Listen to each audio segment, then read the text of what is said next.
नमस्कार दोस्तों, मैं सुरेंद्र सिंह आपका एकलव्य क्लासेज में हार्दिक स्वागत करता हूं। हम है एकलव्य कंटेंट से क्रांति। आज के इस सेशन में दोस्तों हम पढ़ने वाले हैं बायोलॉजी के बारे में। ठीक है, इंट्रोडक्शन मैंने साइंस का करवाई दिया था इससे पहले वाली क्लास में कि हम किस किस प्रकार से क्या क्या टॉपिक है वो पढ़ने वाले हैं, उनके बारे में हम कवर अप कर चुके हैं। ठीक है, तो आज हम देखेंगे कि बायोलॉजी है वो क्या है, इसके अंदर हम किन किन चीज़ों को पढ़ेंगे। तो स्मॉलेस्ट यूनिट से लगेंगे हम, उसके साथ साथ हम क्या है धीरे धीरे, जैसे स्मॉलेस्ट यूनिट में क्या आएगा, अपना सेल आता है। सेल के बाद में सेल से क्या बनता है, जैसे टिश्यू बनेगा, टिश्यू से ऑर्गन, ऑर्गन से ऑर्गन सिस्टम, और फिर उसके बाद में ऑर्गेनिज्म। इस हिसाब से हम चलेंगे स्मॉलेस्ट यूनिट से पूरी, जैसे अपना शरीर है उसका किस प्रकार निर्माण हुआ है, तो वो हम पढ़ने वाले हैं।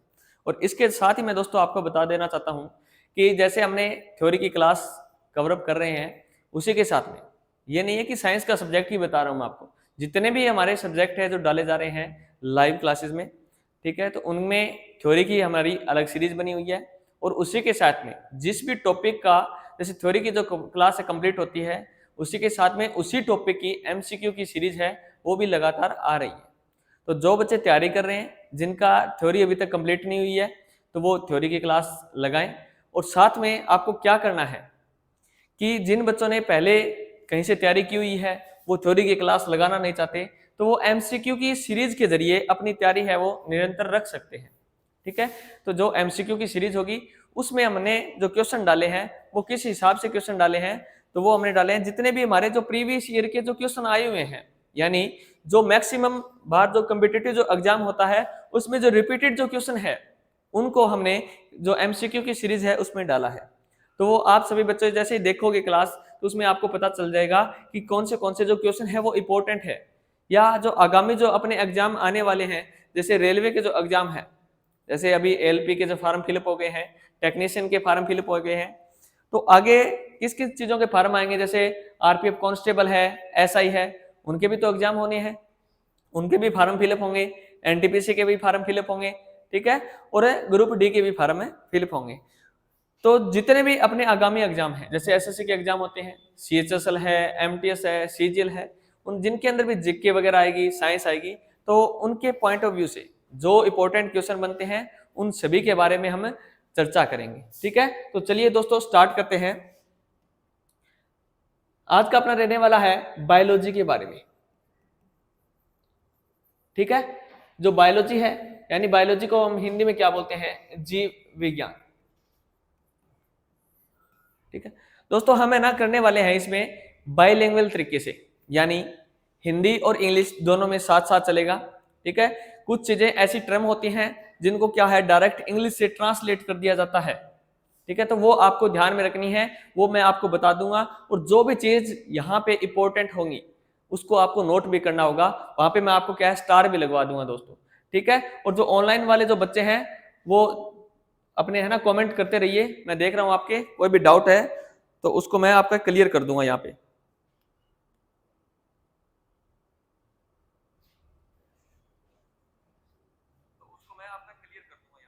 ठीक है, तो देख लेना ये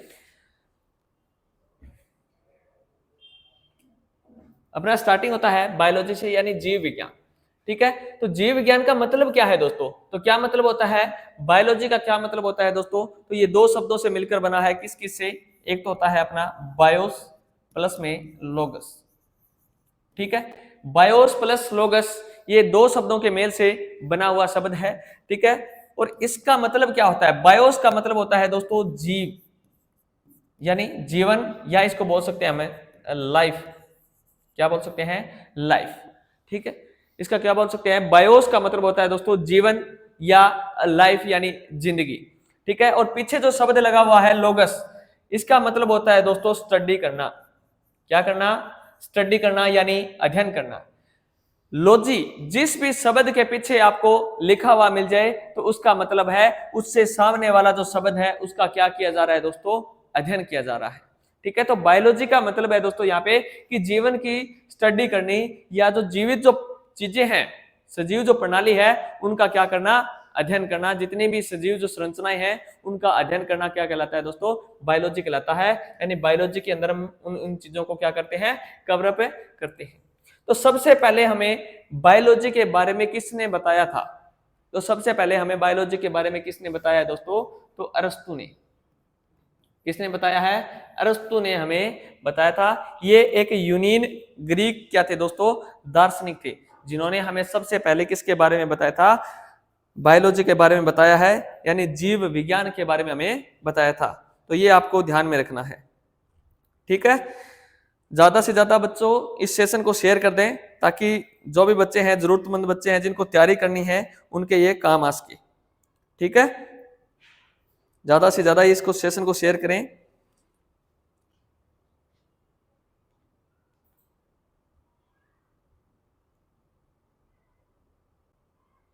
ठीक है, मैं कमेंट देख रहा हूं बच्चों। आगे हम देखते हैं कि बायोलॉजी है, उसके पिता में कौन है, अरस्तु। ठीक है, तो यहां से भी क्वेश्चन बनता है कि अरस्तु है वो कौन थे, तो वो क्या कौन थे, यूनानी ग्रीक दार्शनिक थे। आपने नाम तो सुना ही होगा दोस्तों, सिकंदर के बारे में। किसके बारे में दोस्तों, सिकंदर के बारे में। ठीक है, सिकंदर जिनको क्या है कि महान राजा माना जाता है, यानी जिनको क्या है दोस्तों, विश्व विजेता माना जाता है। ठीक है, विश्व विजेता जिनको दोस्तों माना जाता है। ठीक है, लेकिन वो संपूर्ण विश्व को जीतने में सक्षम नहीं हुए थे। ठीक है, सफल नहीं हुए थे। इनके जो गुरु के बारे में पूछ ले, ठीक है, जो सिकंदर थे, सिकंदर के गुरु के बारे में अगर आपसे पूछे तो गुरु कौन थे दोस्तों, उनके गुरु थे अरस्तु। ठीक है, उनके गुरु कौन थे दोस्तों, अरस्तु थे।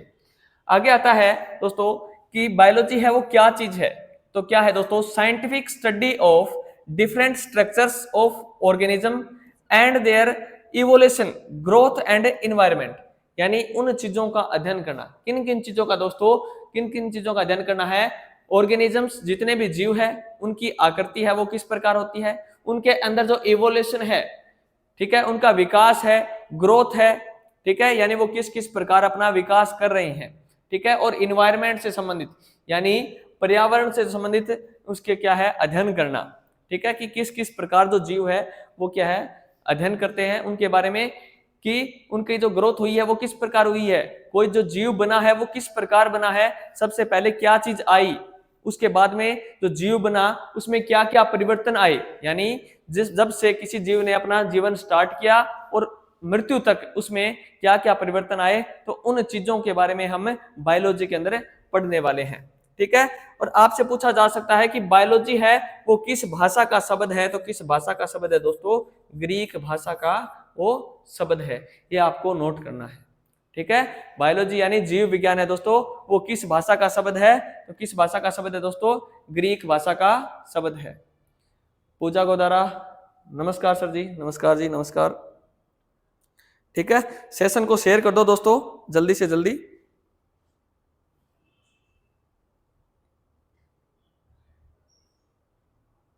लाइव चल रहा है अपना सेशन। ठीक है, कोई भी किसी को कोई भी डाउट हो तो उसको कवर करते चलो जल्दी जल्दी। ठीक है, ताकि आपकी तैयारी है वो और बेहतर हो सके। इसके बाद में देखते हैं दोस्तों कि जो अपनी बायोलॉजी है दोस्तों, यानी जीव विज्ञान है, उसको हम कितने भागों में बांट कर पढ़ सकते हैं। तो अपने जो मेजर जो भाग है ना दोस्तों, वो तो दो ही होते हैं, बॉटनी और जूलॉजी। इन दो भागों के अंदर बांट कर हम पढ़ सकते हैं। लेकिन आजकल जो ट्रेंड चला हुआ है कि हम इसको 3 भागों में बांट कर क्या पढ़ने लग गए हैं। ठीक है, कितने भागों में बांट कर पढ़ने लगे हैं दोस्तों, 3 भागों में हम इसको बांट कर पढ़ने लगे हैं। पहला अपना जो दोस्तों मेजर पार्ट होता है वो कौन सा होता है, बॉटनी, यानी दोस्तों जिसको क्या बोलते हैं, वनस्पति विज्ञान। इसके अंदर हम क्या करने वाले हैं दोस्तों, बॉटनी के अंदर हम ये करने वाले हैं कि जितने भी प्रकार के जो अपनी वनस्पतियां हैं, ठीक है, जितने भी प्रकार की जो वनस्पतियां हैं दोस्तों, जो पेड़ पौधे हैं, पादप है, उनके बारे में पढ़ने वाले हैं। किसके अंदर पढ़ेंगे, हमें बॉटनी के अंदर पढ़ेंगे। यानी स्टडी ऑफ प्लांट होगा दोस्तों, वो किसके अंदर आ जाएगा, बॉटनी के अंदर आ जाता है, अपना वनस्पति विज्ञान के अंदर आ जाता है। ठीक है, जिस प्रकार हमने देखा था कि जो जीव विज्ञान थे, इसके जो फादर थे कौन थे दोस्तों, अरस्तु। कौन थे, अरस्तु थे। यानी आपसे पूछा जाए पिता में जनक, फादर, तो ये सभी चीजें टर्म क्या है, एक ही है। यानी इसके बारे में सबसे पहले हमें किसने बताया था, तो अरस्तु ने बताया था। ठीक है, और जीव विज्ञान वो किस भाषा का शब्द है, तो किस भाषा का शब्द है दोस्तों, ग्रीक भाषा का शब्द है। उसी प्रकार इसमें पूछा जा सकता है आपसे कि बॉटनी है बॉटनी के अंदर हम किस चीज का अध्ययन करेंगे, तो किस चीज का अध्ययन करेंगे, प्लांट्स का अध्ययन करेंगे, यानी वनस्पतियों का क्या करेंगे दोस्तों, अध्ययन करेंगे। ठीक है, गुड आफ्टरनून सर संतोष लोयल, गुड आफ्टरनून जी, नमस्कार स्पीडी शॉर्ट्स। ठीक है, आगे आता है दोस्तों कि इसके जनक के बारे में पूछा जाता है। जिस प्रकार इसके जनक कौन थे दोस्तों, अरस्तु थे, तो इसके जनक है वो कौन है, तो वो है दोस्तों कौन है, थियोफ्रेस्टस। थियोफ्रेस्टस दोस्तों किसके जनक हैं, बॉटनी के यानी वनस्पति विज्ञान के जनक के बारे में पूछा जाता है, तो कौन है दोस्तों, थियोफ्रेस्टस। उन्होंने दोस्तों एक पुस्तक लिखी थी जो कि काफी इंपॉर्टेंट है दोस्तों, मैं स्टार लगा रहा हूं इस पे, ये इंपॉर्टेंट है, कई बार एग्जाम में इसके बारे में पूछा गया है। ठीक है, तो इसके बारे में पूछा गया है, तो क्या नाम है दोस्तों, उस पुस्तक का नाम हिस्टोरिया प्लांटेरियम। ठीक है, उस पुस्तक का क्या नाम है दोस्तों, हिस्टोरिया प्लांटेरियम उस पुस्तक का नाम है, जो किसने लिखी थी, थियोफ्रेस्टस ने वो पुस्तक है वो लिखी थी। नौरंगी रानी, नमस्ते सर जी। प्रमोद कुमार, नाइस सर जी। ठीक है, आप सेशन से जुड़े रहे लगातार। जो पुस्तक है दोस्तों कौन सी थी, हिस्टोरिया प्लांटेरियम, उसमें उन्होंने थियोफ्रेस्टस ने क्या किया था, तो जो 500 प्रकार के जो जीव जंतु थे, ठीक है, 500 प्रकार के जीव जंतु नहीं सॉरी पादप थे, 500 प्रकार के जो पेड़ पौधे थे उनके बारे में चर्चा की थी, किस पुस्तक में की है, हिस्टोरिया प्लांटेरियम जो पुस्तक है इसके अंदर उन्होंने चर्चा की थी। ठीक है, ये आपको देखना है। नेक्स्ट आपका आता है जो जूलॉजी यानी जंतु विज्ञान, स्टडी ऑफ एनिमल्स, यानी जितने भी प्रकार के जो जीव जंतु है उनका अध्ययन हम किसके अंदर करेंगे, तो किसके अंतर्गत करते हैं, जंतु विज्ञान के अंतर्गत करते हैं। ठीक है, यहाँ पे आपको देखना है जू मीन्स दोस्तों क्या होता है, चिड़ियाघर, जहाँ पे क्या है, जीव जंतु है जिनको पाला जाता है, उन उसके बारे में अध्ययन करेंगे। तो कहाँ पे करेंगे, तो कहाँ पे करेंगे दोस्तों, जूलॉजी के अंदर हम इनका अध्ययन करने वाले हैं। ठीक है, जिस प्रकार इसके जनक कौन थे, थियोफ्रेस्टस थे, तो इनके जनक के बारे में भी आपसे क्वेश्चन पूछा जाता है। तो इसके जो जनक है वो कौन है, जो जीव विज्ञान के जनक है वही इनके जनक है कौन दोस्तों, अरस्तु। ठीक है, और अरस्तु ने एक पुस्तक लिखी थी, क्या नाम था उसका, हिस्टोरिया एनिमिलियम। ये भी किसकी लिखी हुई पुस्तक है दोस्तों, तो वो लिखी हुई है अरस्तु के द्वारा। इसमें इन्होंने जीवों के बारे में बताया था कि जीव है वो किस प्रकार जन्म लेते हैं, उसके बाद में उनमें ग्रोथ है वो किस प्रकार से होती है। ठीक है, आगे से इन्होंने उनकी चीजें उनके बारे में बताया था कि किस प्रकार वो जनन करते हैं, आगे से आगे अपना वंश है वो किस प्रकार बढ़ाते हैं, तो उन्होंने अपनी पुस्तक हिस्टोरिया एनिमिलियम के अंदर बताया था। देवेंद्र चिरंग, नमस्ते गुरुदेव। ठीक है, इसके बारे में उन्होंने बताया था, किसने, अरस्तु ने बताया है। आगे आपका आता है नेक्स्ट कौन सा दोस्तों, माइक्रोबायोलॉजी यानी सूक्ष्म विज्ञान, जिसके अंदर हम क्या किसके बारे में पढ़ते हैं, जो छोटी चीजें जैसे बैक्टीरिया वायरस वगैरह है उनकी चर्चा करेंगे हम। तो किसके अंतर्गत करेंगे दोस्तों, माइक्रोबायोलॉजी के अंदर चर्चा करेंगे, यानी स्टडी ऑफ स्मॉल लिविंग्स, यानी जो भी सूक्ष्म चीजें होंगी, ठीक है, उनके बारे में हम अध्ययन करेंगे। तो किसके अंतर्गत करेंगे, तो माइक्रोबायोलॉजी के अंदर इसका अध्ययन करने वाले हैं। ठीक है, और इसके जनक है वो कौन है दोस्तों, तो वो कौन है, एंटोनी वॉन ल्यूवेनहोक। ल्यूवेनहोक दोस्तों इसके क्या है, जनक है। ठीक है, उन्होंने अपनी एक पुस्तक थी द सीक्रेट ऑफ नेचर, जिसके अंदर उन्होंने इसके बारे में बताया था सबसे पहले। ठीक है, इन्हें फादर ऑफ माइक्रोबायोलॉजी कहा जाता है दोस्तों, इन्हें क्या कहा जाता है, फादर ऑफ माइक्रोबायोलॉजी। ठीक है, यहां तक अपना कवर हो गया। इनके जनक के बारे में पता चल गया कि जीव विज्ञान है इसके जनक है वो कौन है। एक चीज आपको यहाँ पे एक और ध्यान में रखनी है, जो बार बार एग्जाम के अंदर पूछी जाती है कि जीव विज्ञान जो शब्द है वो सबसे पहले किसने दिया, जनक का तो आपको पता चल गया किसने दिया है दोस्तों, अरस्तु ने दिया है। तो आप कमेंट के अंदर बताएं कि इसके जो जनक है वो तो आपको पता ही है, जो जीव विज्ञान जो शब्द है वो किसने दिया है, तो वो बताओ आप सभी। ठीक है, जीव विज्ञान जो शब्द है वो किसने दिया था, तो वो किसने दिया है दोस्तों, वो दिया है दो साइंटिस्ट थे, कौन कौन, एक तो थे अपने लेमार्क और थे दोस्तों दूसरे कौन से, ट्रेविरेनस। कौन से थे दोस्तों, ट्रेविरेनस। इन्होंने 1801, ठीक है, इन्होंने दोस्तों 1801 में क्या शब्द दिया था, जीव विज्ञान जो शब्द है उसके बारे में सबसे पहले इन्होंने बताया था। ठीक है, आपको पता चल गया ना, दोनों चीजें इंपॉर्टेंट है कि ये तो इसके क्या है, जनक है दोस्तों, और इन्होंने जो जीव विज्ञान जो शब्द है उसके बारे में सबसे पहले बताया था। ठीक है, ये आपको ध्यान में रखना है। नेक्स्ट चलते हैं दोस्तों, इसके बाद में हम क्या है अपनी ह्यूमन बॉडी है उस पे आ जाते हैं। ठीक है, मैंने आपको बताया था ना कि हम वन बाय वन करके सभी चीजों के बारे में क्या करेंगे, अध्ययन करेंगे, यानी सबसे स्मॉलेस्ट यूनिट से लगेंगे। जैसे हम क्या है, कोई भी बिल्डिंग बनाते हैं, मकान बनाते हैं ना, तो उसमें क्या करते हैं, सबसे पहले स्मॉलेस्ट यूनिट देखते हैं बिल्डिंग की क्या होती है, जैसे ईंटें, ठीक है, क्या होती है, ईंटें होती हैं। उसके बाद में क्या है, एक एक ईंट को मिलाकर हम क्या है, दीवार खड़ी करते हैं, उसके बाद में उस पर छत लगती है। तो इस प्रकार क्या होता है, बिल्डिंग का निर्माण होता है। तो इसी प्रकार दोस्तों अपनी कोई भी जीव जंतु हो जाएंगे, ठीक है, कोई भी जैसे अपनी ह्यूमन बॉडी हो गई, तो उसका जो निर्माण हुआ है वो कैसे हुआ है, तो उसमें जो सबसे स्मॉलेस्ट जो यूनिट होगी वो क्या होगी दोस्तों, सेल होगी, यानी कोशिका होगी, ठीक है, ये क्या होगी, कोशिका होगी। कोशिका से फिर क्या बनेंगे दोस्तों, तो कोशिका से बनने वाले हैं टिश्यू।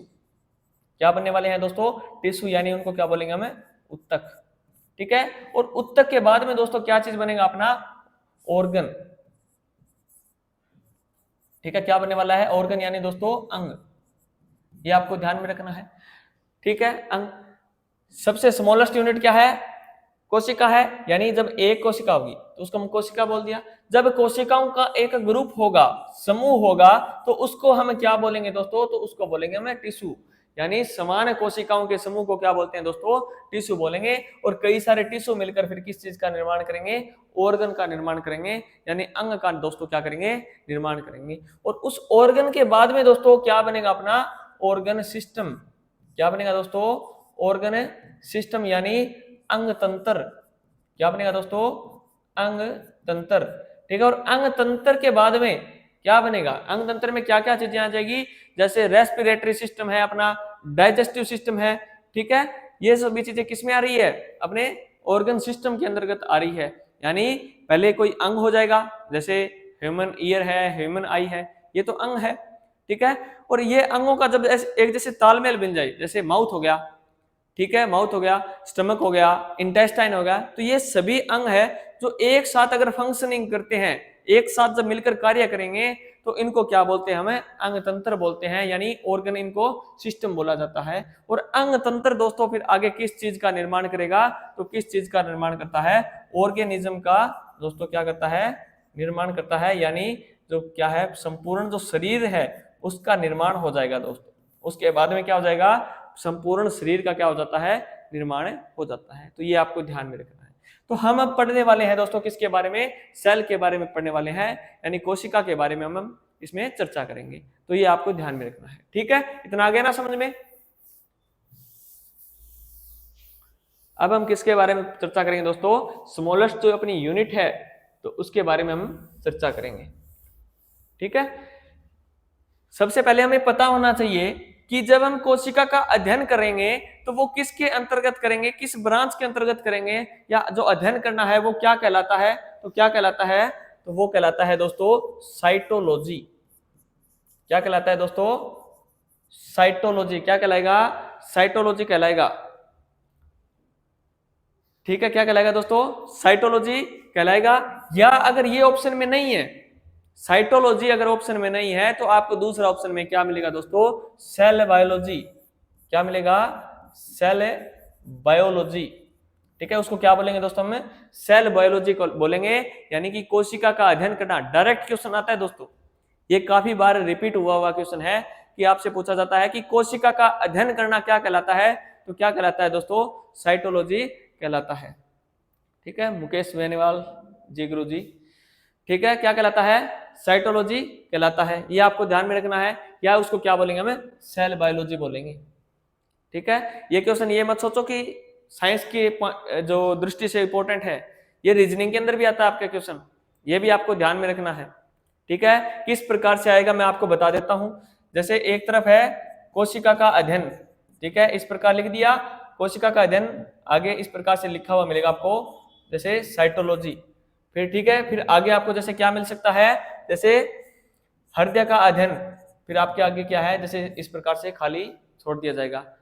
जिस प्रकार इसका संबंध कैसे है, उसी प्रकार आगे ब्रांच पूछ ली जाती है तो ये साइंस का क्वेश्चन, लेकिन आ किसमें गया, रीजनिंग के अंदर आ गया।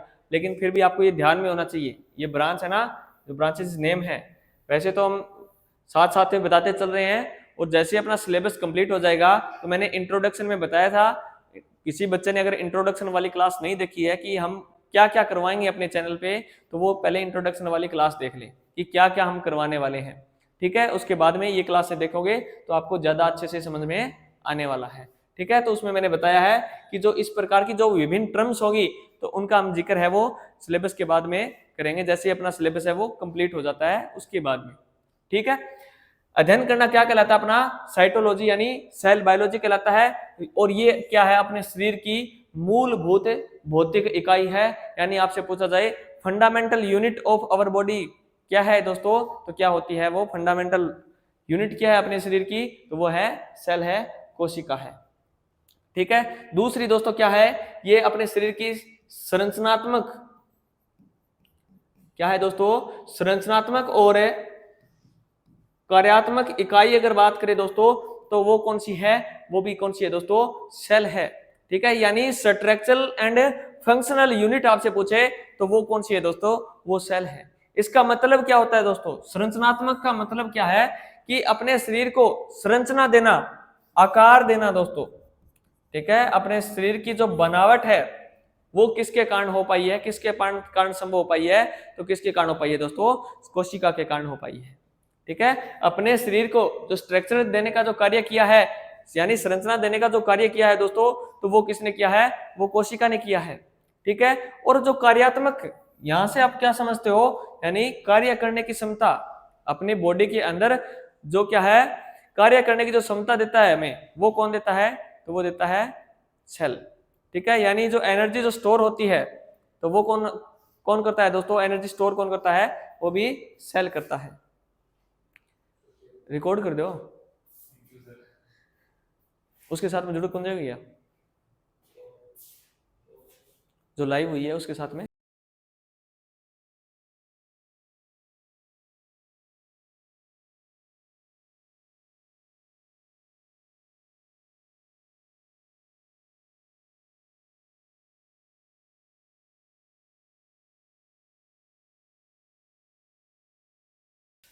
ठीक है,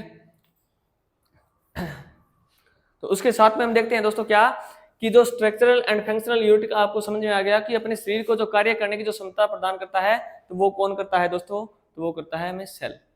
ठीक है, यहां तक क्लियर हो गया।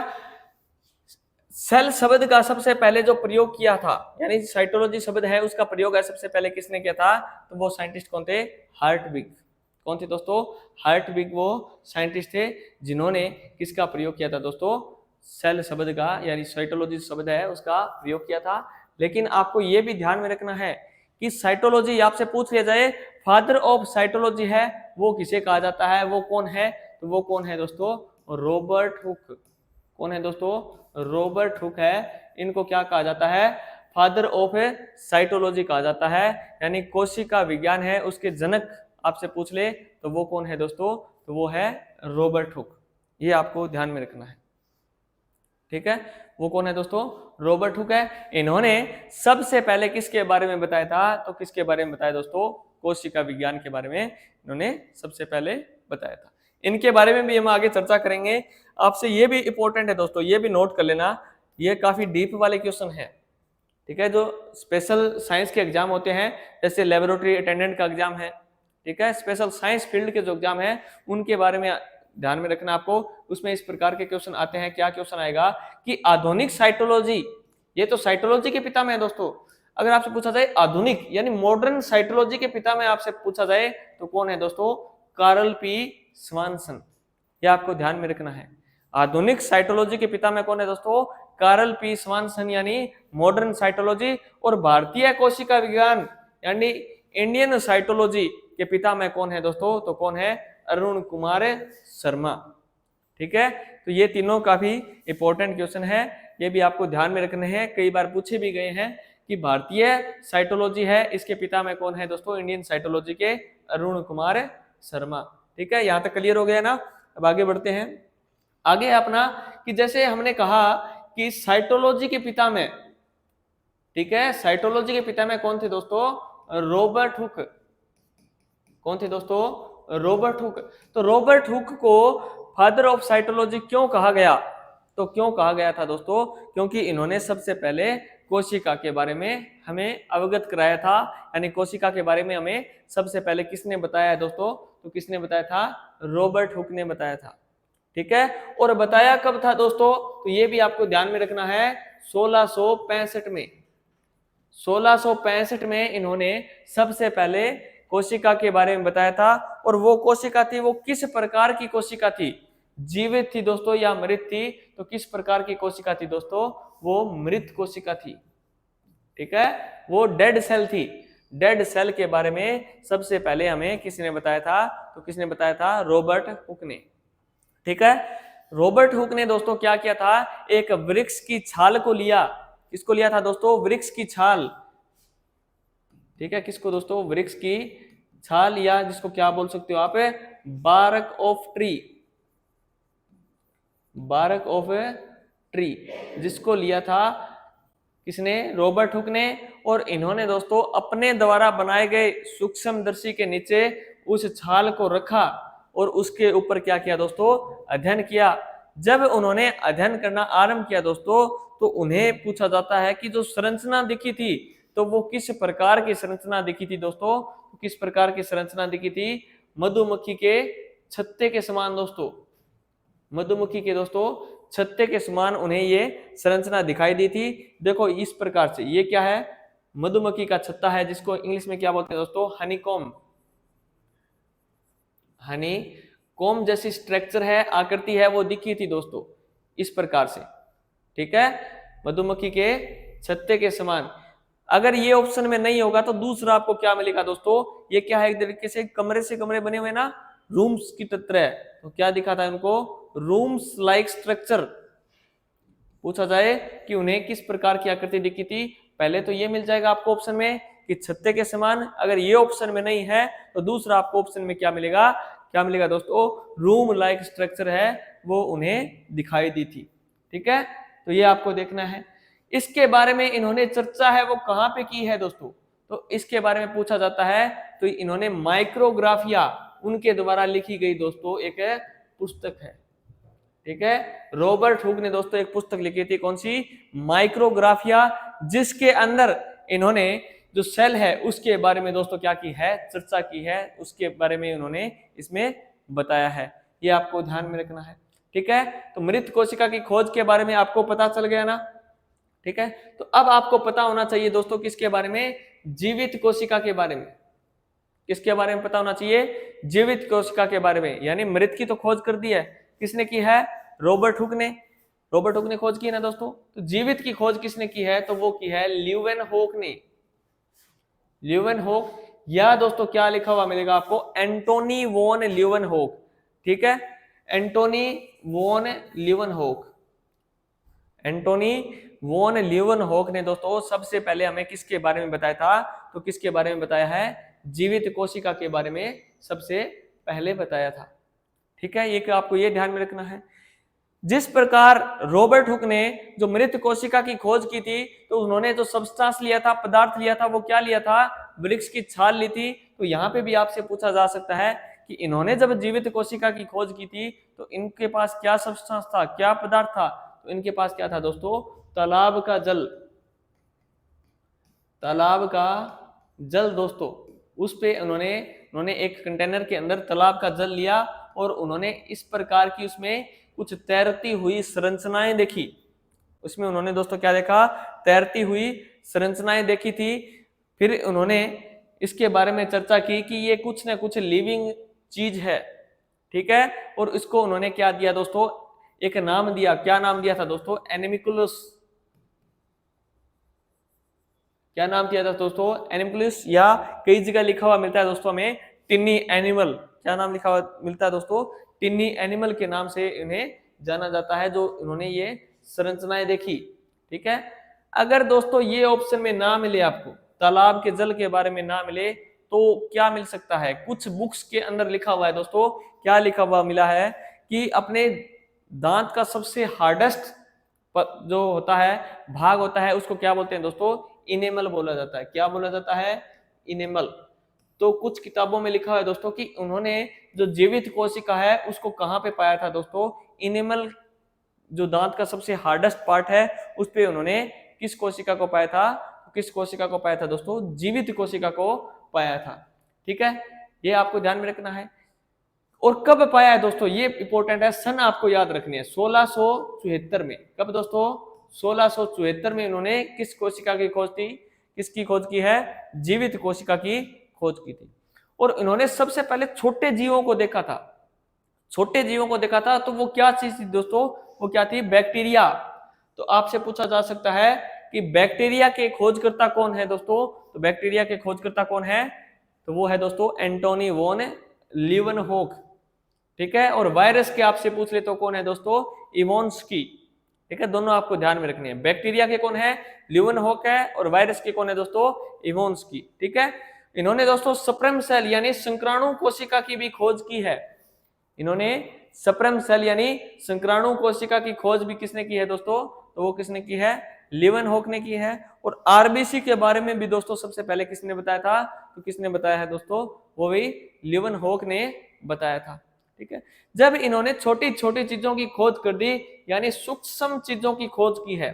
छोटी चीजें क्या होती है दोस्तों, सूक्ष्म होती है, माइक्रो होती है, क्या होती है, माइक्रो होती है। तो इसीलिए इन्हें क्या कहा जाता है, जब इन्होंने सबसे छोटी चीजों की खोज की है, इसी कारण इन्हें फादर ऑफ माइक्रोबायोलॉजी कहा जाता है। क्या कहा जाता है दोस्तों, फादर ऑफ माइक्रोबायोलॉजी, या दोस्तों क्या कहा जाता है, सूक्ष्म विज्ञान के पितामह कहा जाता है। तो किसे कहा जाता है दोस्तों, एंटोनी वॉन लीवनहोक को, ठीक है। और किस कारण कहा जाता है, किस कारण कहा जाता है दोस्तों, क्योंकि उन्होंने बैक्टीरिया की खोज की थी, ठीक है। सबसे छोटी स्मॉल थिंग्स की दोस्तों इन्होंने खोज की थी, तो इसी कारण इन्हें ये नाम दिया गया है दोस्तों, ठीक है। नेक्स्ट देखते हैं दोस्तों कि कोशिका के सिद्धांत के बारे में, यानी थ्योरी ऑफ सेल, या दोस्तों क्या बोलते हैं, प्रिंसिपल ऑफ सेल के बारे में पूछा जाए, तो इसके बारे में आपको पता होना चाहिए कि ये सबसे पहले किसने दिया था। तो किसने दिया है दोस्तों,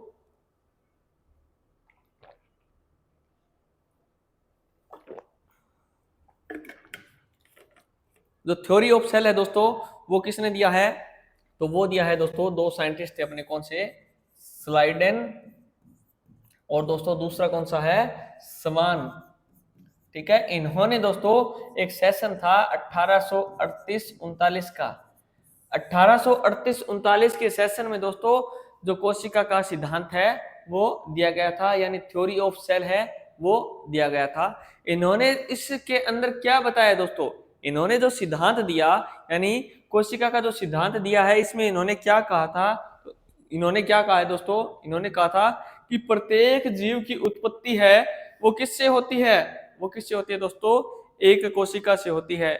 यानी कि कोई भी जो जीव है वो किससे बना हुआ है दोस्तों, तो वो किससे बना हुआ है, एक कोशिका से बना हुआ है। सभी जीवों में क्या होती है दोस्तों, एक या एक से क्या है, अधिक कोशिकाएं पाई जाती हैं। यानी इस सृष्टि के अंदर विद्यमान जितने भी जीव है उनके अंदर कम से कम क्या है दोस्तों, एक कोशिका है, ठीक है। उनमें अंदर क्या है दोस्तों, कम से कम एक कोशिका पाई जाती है। उसमें एक कोशिका भी हो सकती है और एक से दोस्तों क्या है, अधिक कोशिकाएं भी उसके अंदर हो सकती हैं, ठीक है।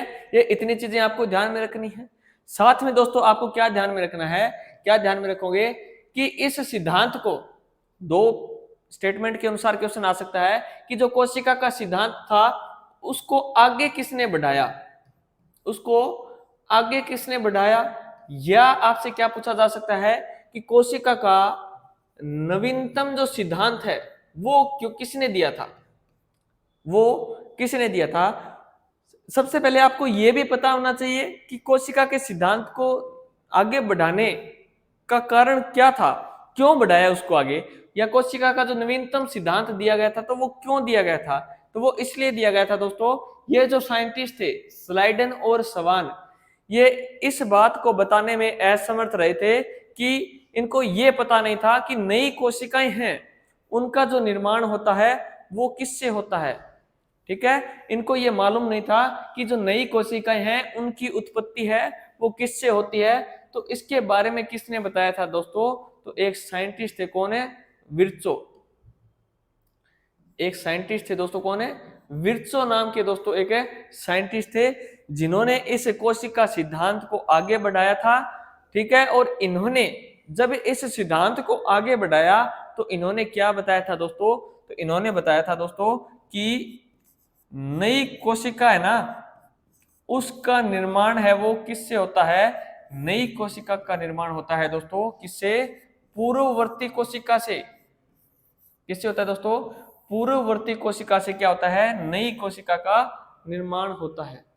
ठीक है, यानी दोस्तों जो पूर्ववर्ती यानी पहले से विद्यमान जो कोशिका है उसी से क्या बनेगी दोस्तों? नई कोशिका बनेगी। उससे क्या बनेगी? नई कोशिका बनेगी। यानी पहले से विद्यमान कोशिका से, ठीक है, नई कोशिकाओं का क्या होगा दोस्तों? निर्माण होगा। ठीक है, और इन्होंने ही दोस्तों किसके बारे में बताया था? कोशिका विभाजन के बारे में, यानी सेल डिवीजन के बारे में इन्होंने ही बताया था। तो ये आपको ध्यान में रखना है। आपके समझ में आया ना दोस्तों कि जो सिद्धांत है वो किसके द्वारा दिया गया था? स्लाइडन और सवान के द्वारा दिया गया था। इस सिद्धांत को आगे किसने बढ़ाया है? तो आगे बढ़ाया था दोस्तों किसने? विर्ट्जो ने बढ़ाया था। और ये पूछ लिया आपसे कि कब बढ़ाया था, तो इसके बारे में भी आपको पता होना चाहिए कि इस सिद्धांत को आगे कब बढ़ाया गया। तो कब बढ़ाया गया दोस्तों? 1855 में। ठीक है, 1855 में दोस्तों इस सिद्धांत को आगे बढ़ाया गया था। ठीक है, उसके बाद में हम देखते हैं कि जो जीव है वो भौतिक रूप से कितने भागों में बांट सकते हैं। तो कितने भागों में बांट सकते हैं दोस्तों? एक कोशिकीय और बहुकोशिकीय, इन दो भागों में बांट सकते हैं। किस प्रकार दोस्तों? कि जिस भी जीव के अंदर क्या है, हमें एक कोशिका मिलेगी, एक कोशिका जिसमें होगी, तो वो जीव है वो किस कैटेगरी में आ जाएगा? एक कोशिकीय की कैटेगरी में आ जाएगा। और जिसमें बहुत सारी कोशिकाएं पाई जाएगी तो वो किस कैटेगरी में आ जाएगा दोस्तों? बहुकोशिकीय की कैटेगरी में आ जाता है। ठीक है, यानी जिसमें एक कोशिका होती है उसको हम क्या बोलते हैं? यूनिसेलुलर। और जिसमें बहुत सारी कोशिका होगी वो किस में आ जाएगा दोस्तों? मल्टी सेलुलर की कैटेगरी में आ जाएगा। ठीक है, हिंदी वाले बच्चे इसमें परेशान मत होना, मैं आपको सारी चीजें बता दूंगा कि आप कभी आप ये सोचो इंग्लिश में लिखा हुआ है। ठीक है, एक कोशिकीय में क्या होता है दोस्तों? एक कोशिका मिलेगी। कोई भी जीव होगा उसमें क्या मिलेगी दोस्तों? एक कोशिका मिलेगी। ठीक है, साथ में लिख रहे हो तो लिख लेना। इसमें क्या मिलेगी? एक कोशिका मिलेगी। और इसके अंदर बहुकोशिकीय जो जीव होगा उसमें क्या है? ये गलत लिखी हुई है दोस्तों स्पेलिंग। क्या है दोस्तों? मल्टी सेलुलर, यानी बहुत सारी कोशिकाएं, अनेक सारी कोशिकाएं होंगी तो वो किस में आ जाएगा दोस्तों? बहुकोशिकीय में आ जाएगा। ठीक है, और एक कोशिकीय की और क्या पहचान होती है? इसमें क्या है? Cell body has to face the environment on all side, यानी क्या है कि इसके अंदर एक ही तो कोशिका है। जैसे ये कोई जीव है दोस्तों, ये कोई जीव है, इसके अंदर एक ही कोशिका है, तो इस पे इन्वायरमेंट का इफेक्ट है तो वो चारों दिशाओं से पड़ रहे हैं ना। ठीक है, इसमें ये कहा गया है कि इसके अंदर जो कोशिका होगी उसके को क्या है? चारों साइड से, यानी सभी दिशा से है ना, इन्वायरमेंट का क्या करना पड़ेगा दोस्तों? वातावरण का क्या करना पड़ेगा? सामना करना पड़ेगा। जिस भी जीव के अंदर एक कोशिका होती है उसको वातावरण का सामना करना पड़ेगा दोस्तों, सभी दिशाओं से उसी एक कोशिका को करना पड़ेगा। ठीक है, लेकिन जिसके अंदर बहुत सारी कोशिकाएं होंगी तो उनमें क्या है? Only outer cell have to force the environment, यानी उसके अंदर, जिसके अंदर बहुत सारी कोशिकाएं होती हैं उनमें केवल बाहरी जो कोशिकाएं हैं सॉरी, उसके अंदर जो बाहरी जो कोशिकाएं हैं उनको, जैसे कोई भी जीव है, जैसे इसके अंदर बहुत सारी कोशिकाएं हैं, जैसे इसके अंदर भी विद्यमान कोशिकाएं, लेकिन इन्वायरमेंट का इफेक्ट है ना दोस्तों, इसकी जो बाउंड्री वाली जो सेल होंगी उनको झेलना पड़ेगा। ठीक है, उन पे इफेक्ट है वो आएगा। ठीक है, किनका दोस्तों? वातावरण का। ठीक है, नेक्स्ट आपका a single cell carries out all the life function, यानी कोई भी जीव है उसके अंदर जितनी भी एक्टिविटीज होंगी, जितने भी फंक्शन होंगे, ठीक है, जैसे वो रेस्पिरेशन ले रहा है, सांस ले रहा है, ठीक है, उसके अंदर ब्लड सर्कुलेशन सिस्टम हो रहा है, रक्त का जैसे प्रवाह हो रहा है, उसके अंदर जैसे पाचन क्रिया, डाइजेस्टिव सिस्टम है, जो सभी क्रियाएं हो रही है वो किसके द्वारा होती है? ओनली सिंगल सेल के द्वारा होगी। जो उसके अंदर विद्यमान एक जो कोशिका है उसी से सारे फंक्शन हो जाएंगे। ठीक है, जिसके अंदर एक उसके जीव के अंदर। ठीक है, लेकिन इसमें क्या है? आगे देखो, different cell are specialised for different function, यानी बहुकोश के जो जीव होंगे उनमें क्या होता है कि डिफरेंट सेल का डिफरेंट कार्य होगा, अलग सेल का अलग कार्य। जैसे अपने अंदर देख लो, मानव के अंदर क्या है? जैसे श्वसन के लिए, सांस जब ले रहे हैं तो उसके लिए क्या है? अलग क्रिया है, अलग सेल है।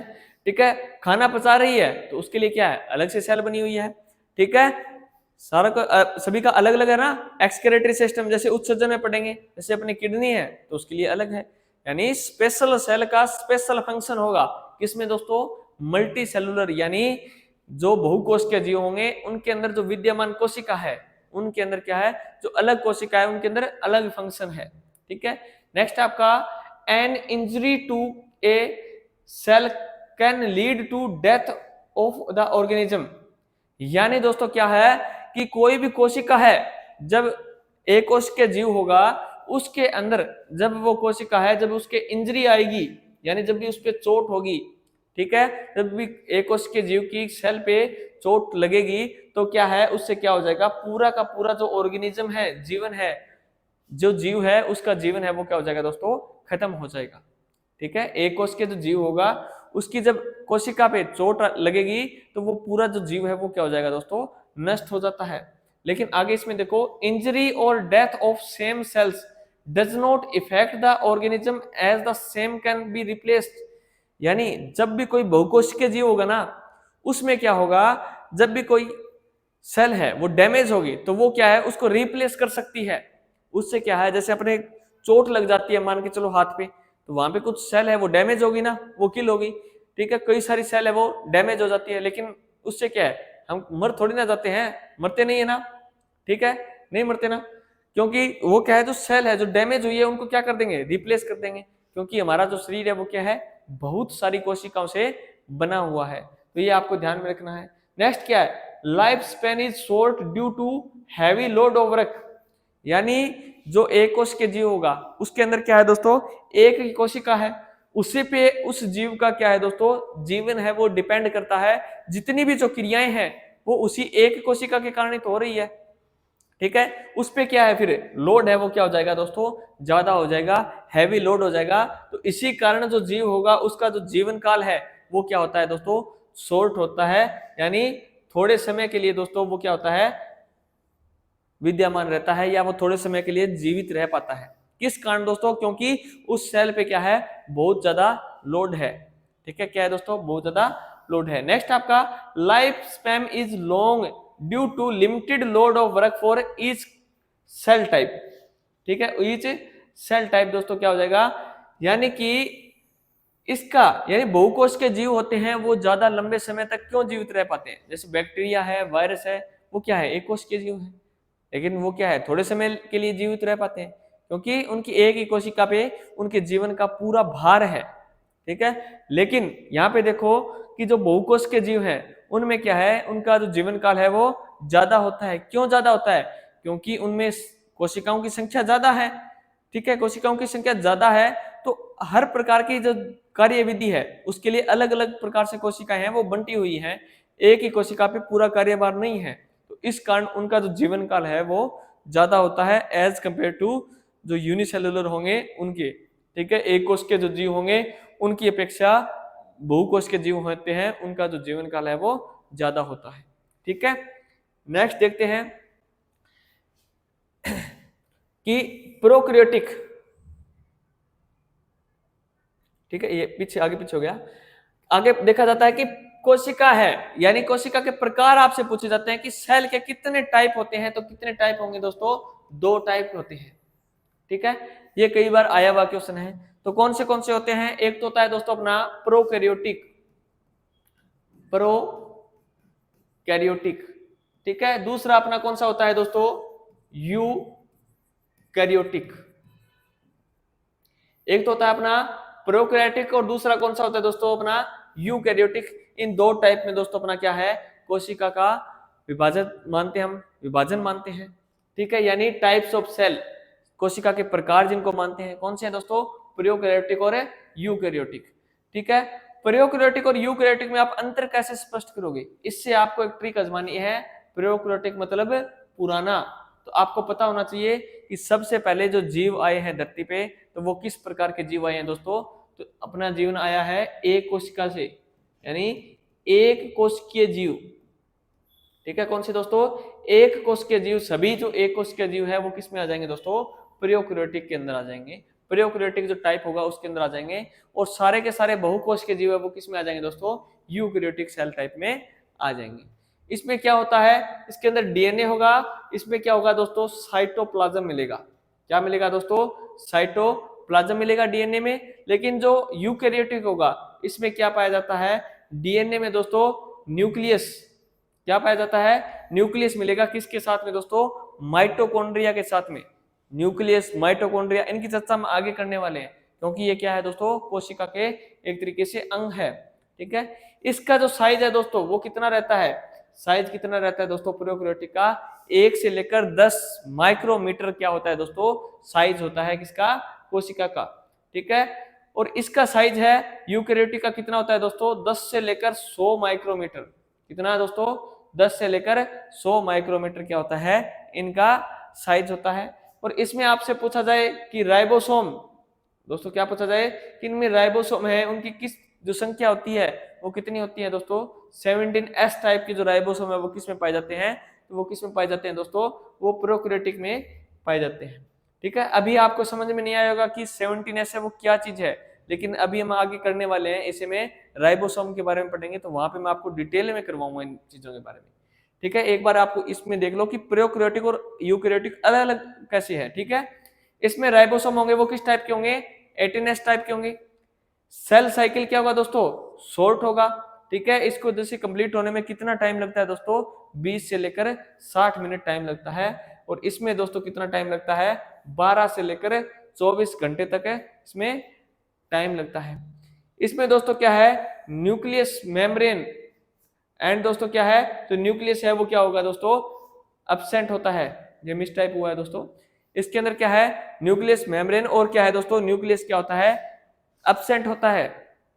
ठीक है, इसमें होता नहीं है। अगर आपसे पूछा जाए कि केंद्रक, ठीक है, क्या पूछा जाए कि केंद्रक है वो किस में पाया जाता है, तो इसमें दोस्तों केंद्रक है वो नहीं पाया जाता, लेकिन इसमें वो केंद्रक पाया जाता है। ये न्यूक्लियस है दोस्तों, क्या इसमें केंद्रक नहीं पाया जाता, लेकिन इसमें केंद्रक है वो पाया जाता है। इसमें होता है ना तो भी वो क्या है, अविकसित होता है, यानी पूर्ण विकसित नहीं होता है दोस्तों, किसमें, प्रोकैरियोटिक के अंदर।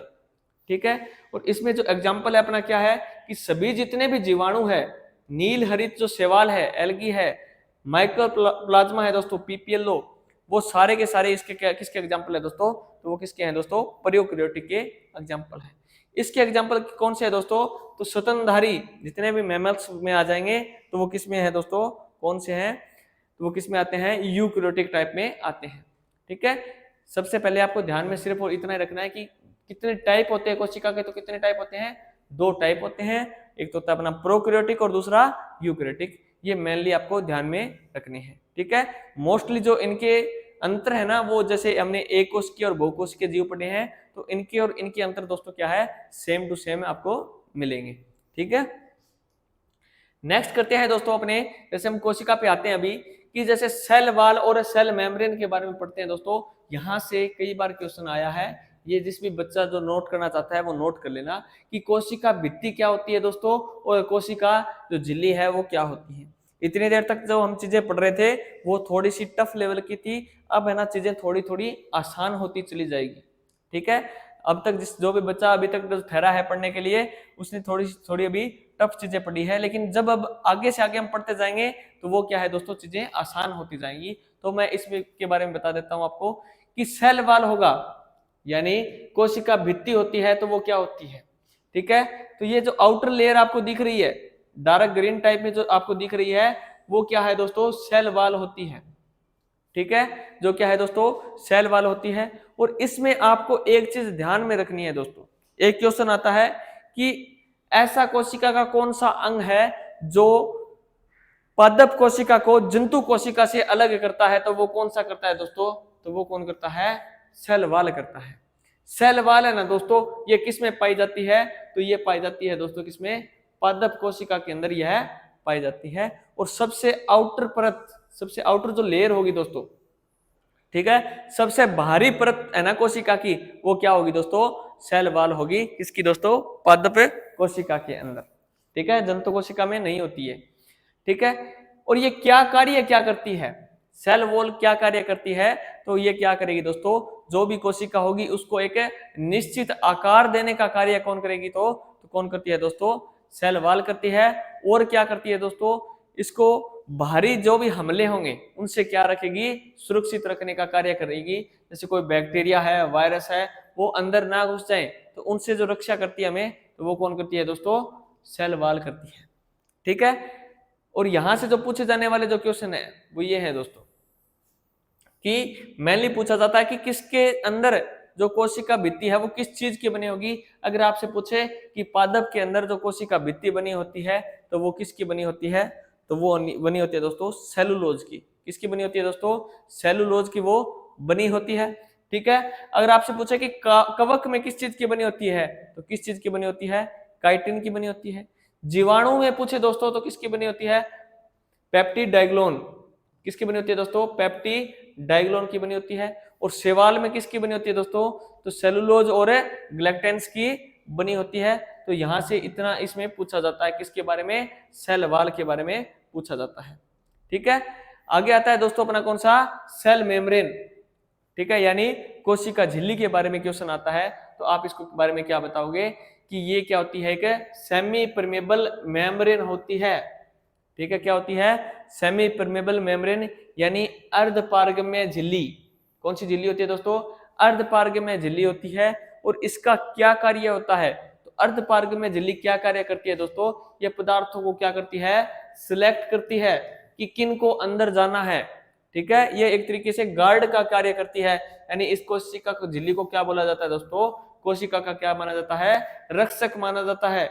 यानी जो भी गार्ड रखते हैं ना, जो ज्यादा पैसे वाले होते हैं, वो अपने घर के आगे गार्ड क्यों रखते हैं, क्योंकि वो क्या करते हैं, सिलेक्ट करते हैं कि किन लोगों को घर के अंदर जाना है, किन को बाहर रखना है। तो वो कार्य कौन करेगी यहाँ पे, तो वो कौन सी करती है दोस्तों, सेल मेम्ब्रेन करती है। कौन करती है, सेल मेम्ब्रेन है वो ये कार्य करेगी कि किन पदार्थों को कोशिका के अंदर जाना है और किन पदार्थों को कोशिका से बाहर रहना है। ठीक है, जैसे ब्लड है कोशिका के अंदर रहता है ना, बाहर नहीं आ पाता। लेकिन जैसे पसीना है वो कोशिका से बाहर आ पाता है। वो कौन आने दे रहा है, तो वो कौन आने दे रहा है दोस्तों, सेल मेम्ब्रेन है, वो उस चीज को आने दे रही है। यानी सिलेक्टेड करेगी, पदार्थों का जो आदान प्रदान हो रहा है उनका सिलेक्शन करती है। तो कौन करती है दोस्तों, वो करती है सेल मेम्ब्रेन। और मुख्यतः इसके बारे में पूछा जाता है कि ये किसकी बनी होती है, तो ये सेल मेम्ब्रेन है दोस्तों, ये लिपिड प्लस है प्रोटीन की बनी होती है, जिसको क्या बोला जाता है, लिपोप्रोटीन बोला जाता है। ठीक है, ये किस चीज की बनी होती है, लिपोप्रोटीन की बनी होती है। यानी लिपिड और प्रोटीन का ये क्या होता है, मिश्रण होता है। ठीक है। नेक्स्ट आपका आता है कि कोशिका के मुख्य अंग, जिनके बारे में हम पढ़ेंगे वन बाय वन। ठीक है, कि कोशिका के कितने अंग होते हैं, कितने भाग होते हैं। जैसे आपने वहां पे पढ़ा था, जैसे हम एक कोशिकीय और बहुकोशिकीय जीव पढ़ रहे थे, वहां पे माइटोकॉन्ड्रिया पढ़ा है आपने, राइबोसोम। ठीक है, तो उनको हम अब यहाँ पे पढ़ने वाले हैं। तो अपना जो पहला जो भाग आता है वो कौन सा है दोस्तों, प्रोटोप्लाज्म यानी जीव द्रव्य। कौन सा है दोस्तों, प्रोटोप्लाज्म यानी जीव द्रव्य। ठीक है, ये सारा होगा, इनको क्या बोलेंगे हम दोस्तों, प्रोटोप्लाज्म बोलेंगे। इसके खोजकर्ता कौन थे दोस्तों, दुजार्दिन थे। कौन थे, दुजार्दिन। और इसका जो नामांकन किया है, प्रोटोप्लाज्म जो नामांकन किया है, तो ये किसने किया है दोस्तों, जे.ई. पुरकंजे ने इसका क्या किया था दोस्तों, नामांकन किया था। किसका, जीव द्रव्य शब्द है उसका नामांकन किया है किसने, जे.ई. पुरकंजे को। ठीक है। और इसको एक चीज और भी ध्यान में रखना है कि जीवन का भौतिक आधार है। ठीक है, जीव द्रव्य होता है वो क्या होता है दोस्तों, जीवन का, किसी भी जीव है उसका जीवन का जो आधार है वो कौन होता है दोस्तों, तो वो होता है जीव द्रव्य होता है। और ये बात है वो किसने कही थी, तो ये किसने कही थी दोस्तों, जे.ई. पुरकंजे ने वो बात कही थी। ठीक है, और जीव द्रव्य का जो सिद्धांत दिया था वो किसने दिया था दोस्तों, जो सुलज नाम के साइंटिस्ट थे उन्होंने ये सिद्धांत दिया था। ठीक है, तो इसमें जो समझने वाली बात क्या होगी, तो ये देखो आप सामने चित्र है, इसमें आप क्या देख पा रहे हो, इसके अंदर क्या है दोस्तों, ये एक कोशिका है। और कोशिका के सेंटर में बिल्कुल मध्य भाग में जो चीज है उसको हम क्या बोलते हैं, न्यूक्लियस यानी दोस्तों केंद्रक। क्या बोला जाता है दोस्तों, न्यूक्लियस यानी केंद्रक। और केंद्रक और दोस्तों जो ये जैसे सेल मेम्ब्रेन आप मान रहे हो, तो इसके बीच में जो लिक्विड सब्सटेंस भरा हुआ है, ये वाला जो सब्सटेंस भरा हुआ है, इसको आप क्या बोलते हो, साइटोप्लाज्म। यानी दोस्तों इसको क्या बोला जाएगा, कोशिका द्रव्य, क्या बोला जाएगा दोस्तों इसको? कोशिका द्रव्य। यानी ये जो केंद्रक है इसके अंदर जो लिक्विड होगा उसको तो हम बोलते हैं न्यूक्लियोप्लाज्म, यानी केंद्रक द्रव्य। और केंद्रक द्रव्य के बाहर की ओर जो लिक्विड सब्सटेंस है उसको हम क्या बोलेंगे? साइटोप्लाज्म, यानी कोशिका द्रव्य उसको बोलेंगे। ठीक है।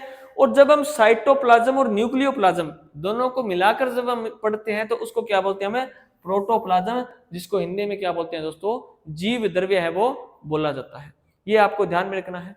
ठीक है। और आपसे क्वेश्चन ये भी पूछा जा सकता है कि कोशिका के विभिन्न जो अंग है वो कहाँ पे पाए जाते हैं? तो वो कहाँ पे पाए जाते हैं दोस्तों? साइटोप्लाज्म में कोशिका के जो सभी अंग है वो विद्यमान होते हैं। जैसे ये संरचना आपको दिखाई नहीं दे रही है क्या? ठीक है। इनमें कोई भी तो जैसे गोल्जी कोई होगा, माइटोकॉन्ड्रिया होगा, राइबोसोम होगा। ठीक है। तो ये जो सभी संरचनाएं हैं वो कहाँ पे विद्यमान होती है? तो वो कहाँ पे होती है दोस्तों? साइटोप्लाज्म में होती है। यानी इसको क्या बोलते हैं? हमें कोशिका द्रव्य बोलते हैं, इसके अंदर विद्यमान होती है। और इसमें याद करने वाली बात क्या है दोस्तों? कि जीव द्रव्य में यानी साइटोप्लाज्म है, इसका 80% जो भाग है वो किससे बना होता है? तो किससे बना होता है दोस्तों? जल से बना होता है। ठीक है। तभी तो बोलते हैं ना, जल ही जीवन है। ठीक है। इसीलिए बोला जाता है क्योंकि मोस्टली जो पार्ट होंगे अपने बॉडी के उनमें क्या है? जल की क्या पाई जाती है? अधिकता पाई जाती है। जैसे प्लाज्मा होता है, प्लाज्मा में कितने % वाटर होता है? 90% होता है। 90% पानी पाया जाता है। तो यहाँ पे भी कितना है? 80% भाग है। ठीक है। और इसके अंदर दोस्तों अनुपात पूछा जाता है कार्बनिक और अकार्बनिक यौगिकों का, तो कितना होता है दोस्तों? तो ये याद कर लेना, 81:19। ठीक है। 81 दोस्तों 19 इसका अकार्बनिक और कार्बनिक यौगिकों का। ठीक है। उसके बाद में आपका आता है कौन सा दोस्तों? अंतःप्रद्रव्य जालिका, यानी एंडोप्लाज्मिक रेटिकुलम के बारे में। ठीक है। तो इसके जो खोजकर्ता थे वो कौन से दोस्तों? गार्नियर थे, जिन्होंने 1897 में दोस्तों इसकी खोज की थी। किसकी खोज की है दोस्तों? एंडोप्लाज्मिक रेटिकुलम, यानी अंतःप्रद्रव्य जालिका। ठीक है। इस चीज की जो खोज की है वो किसने की है दोस्तों? गार्नियर ने की है। और इसको एंडोप्लाज्मिक रेटिकुलम जो नाम दिया था वो किसने दिया था दोस्तों? पोर्टर ने दिया था। किसने दिया था दोस्तों? पोर्टर ने ये नाम दिया था। ठीक है। ये क्या है दोस्तों? आपको दिख रही है ना, महीन छोटी छोटी क्या है? जैसे झिल्लियां है इसमें। ठीक है। और क्या है? नलिका है। इसके जाल को क्या कहा जाता है दोस्तों? एंडोप्लाज्मिक रेटिकुलम, या शॉर्ट फॉर्म में दोस्तों इसको ER के नाम से भी जाना जाता है। और इसके दोस्तों क्या है? 2 भाग होते हैं। ER के दोस्तों क्या होते हैं? 2 भाग होते हैं, जिनको क्या बोला जाता है दोस्तों? SER और RER बोला जाता है दोस्तों। ठीक है। और ये भी पूछ सकते हैं कि ये जो है झिल्लियां है ये किसकी बनी होती है? तो किसकी बनी होती है दोस्तों? लिपोप्रोटीन की बनी होती है। SER का मतलब क्या होता है? Smooth endoplasmic reticulum. और RER का मतलब होता है दोस्तों रफ एंडोप्लाज्मिक रेटिकुलम। ठीक है। SER है स्मूथ एंडोप्लाज्मिक रेटिकुलम है। ठीक है। यानी जिसकी सरफेस है वो क्या है? स्मूथ है। ठीक है। यहाँ पे देखो अंदर की जो साइड है इसकी वो क्या स्मूथ है, लेकिन बाहर की साइड क्या है इसकी? रफ है। ठीक है। यहाँ पे आपके दाने से दाने दिख रहे हैं ना। ठीक है। बाहर की साइड क्या है इसकी? रफ है, लेकिन अंदर की साइड है वो क्या है दोस्तों? स्मूथ है। तो अंदर की साइड क्या होगी दोस्तों? SER होगी, स्मूथ होगी। और ये क्या कार्य क्या करेगी दोस्तों? तो कार्य क्या करती है? ये फैट यानी वसा और कोलेस्ट्रॉल क्या क्या करती है दोस्तों? संश्लेषण करती है। वसा और कोलेस्ट्रॉल का क्या करती है दोस्तों? संश्लेषण करती है।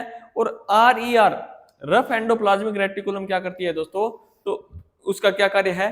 प्रोटीन का क्या करना? संश्लेषण करना। यानी प्रोटीन है वो आगे कहां पे रुकेगी? तो कहां पे रुकती है दोस्तों? RER पर आके रुकती है। ठीक है। और जो राइबोसोम है ना, राइबोसोम कहां पे मिलेंगे? तो वो भी कहां पे मिलते हैं? RER पे मिलते हैं, रफ एंडोप्लाज्मिक रेटिकुलम पर पाए जाते हैं। ठीक है। आपको और क्या चीजें ध्यान में रखनी है कि जो अपने RBC होती है उसमें RER है वो मौजूद नहीं होती, या एंडोप्लाज्मिक रेटिकुलम है वो नहीं पाया जाता। ठीक है। अगर ये चीज होगी अपनी RBC के अंदर तो ये सतह है इसकी क्या होती है? खुरदरी होती है, जिससे क्या है RBC है वो आपस में फंस जाएगी और खून का क्या बन जाएगा? थक्का बन जाएगा। और जिससे क्या है ब्लड सर्कुलेशन सिस्टम है अपना वो क्या हो जाएगा? इससे इफेक्ट हो जाएगा। और इससे है कोई भी व्यक्ति है उसकी डेथ हो सकती है। ठीक है। नेक्स्ट है अपना अगला भाग राइबोसोम। ठीक है, राइबोसोम जिसके खोजकर्ता कौन है दोस्तों? पैलेडे। राइबोसोम के दोस्तों खोजकर्ता कौन है? पैलेडे है। लेकिन इन्होंने किसके बारे में बताया था? जो जंतु कोशिका है उसमें। और इन्होंने दोस्तों रॉबिन्सन एवं ब्राउन ने किसके बारे में बताया दोस्तों? पादप कोशिका में राइबोसोम की अगर आपसे पूछा जाए, पादप कोशिका में राइबोसोम की खोज किसने की है? रॉबिन्सन एवं ब्राउन ने। और जॉर्ज पैलेडे ने है ना राइबोसोम की खोज की थी किसमें? जंतु कोशिका में। ठीक है, इन्होंने जंतु कोशिका में खोज की है और इन्होंने दोस्तों पादप कोशिका में खोज की है। ठीक है, राइबोसोम का दोस्तों कार्य क्या होता है ये आपको पता होना चाहिए।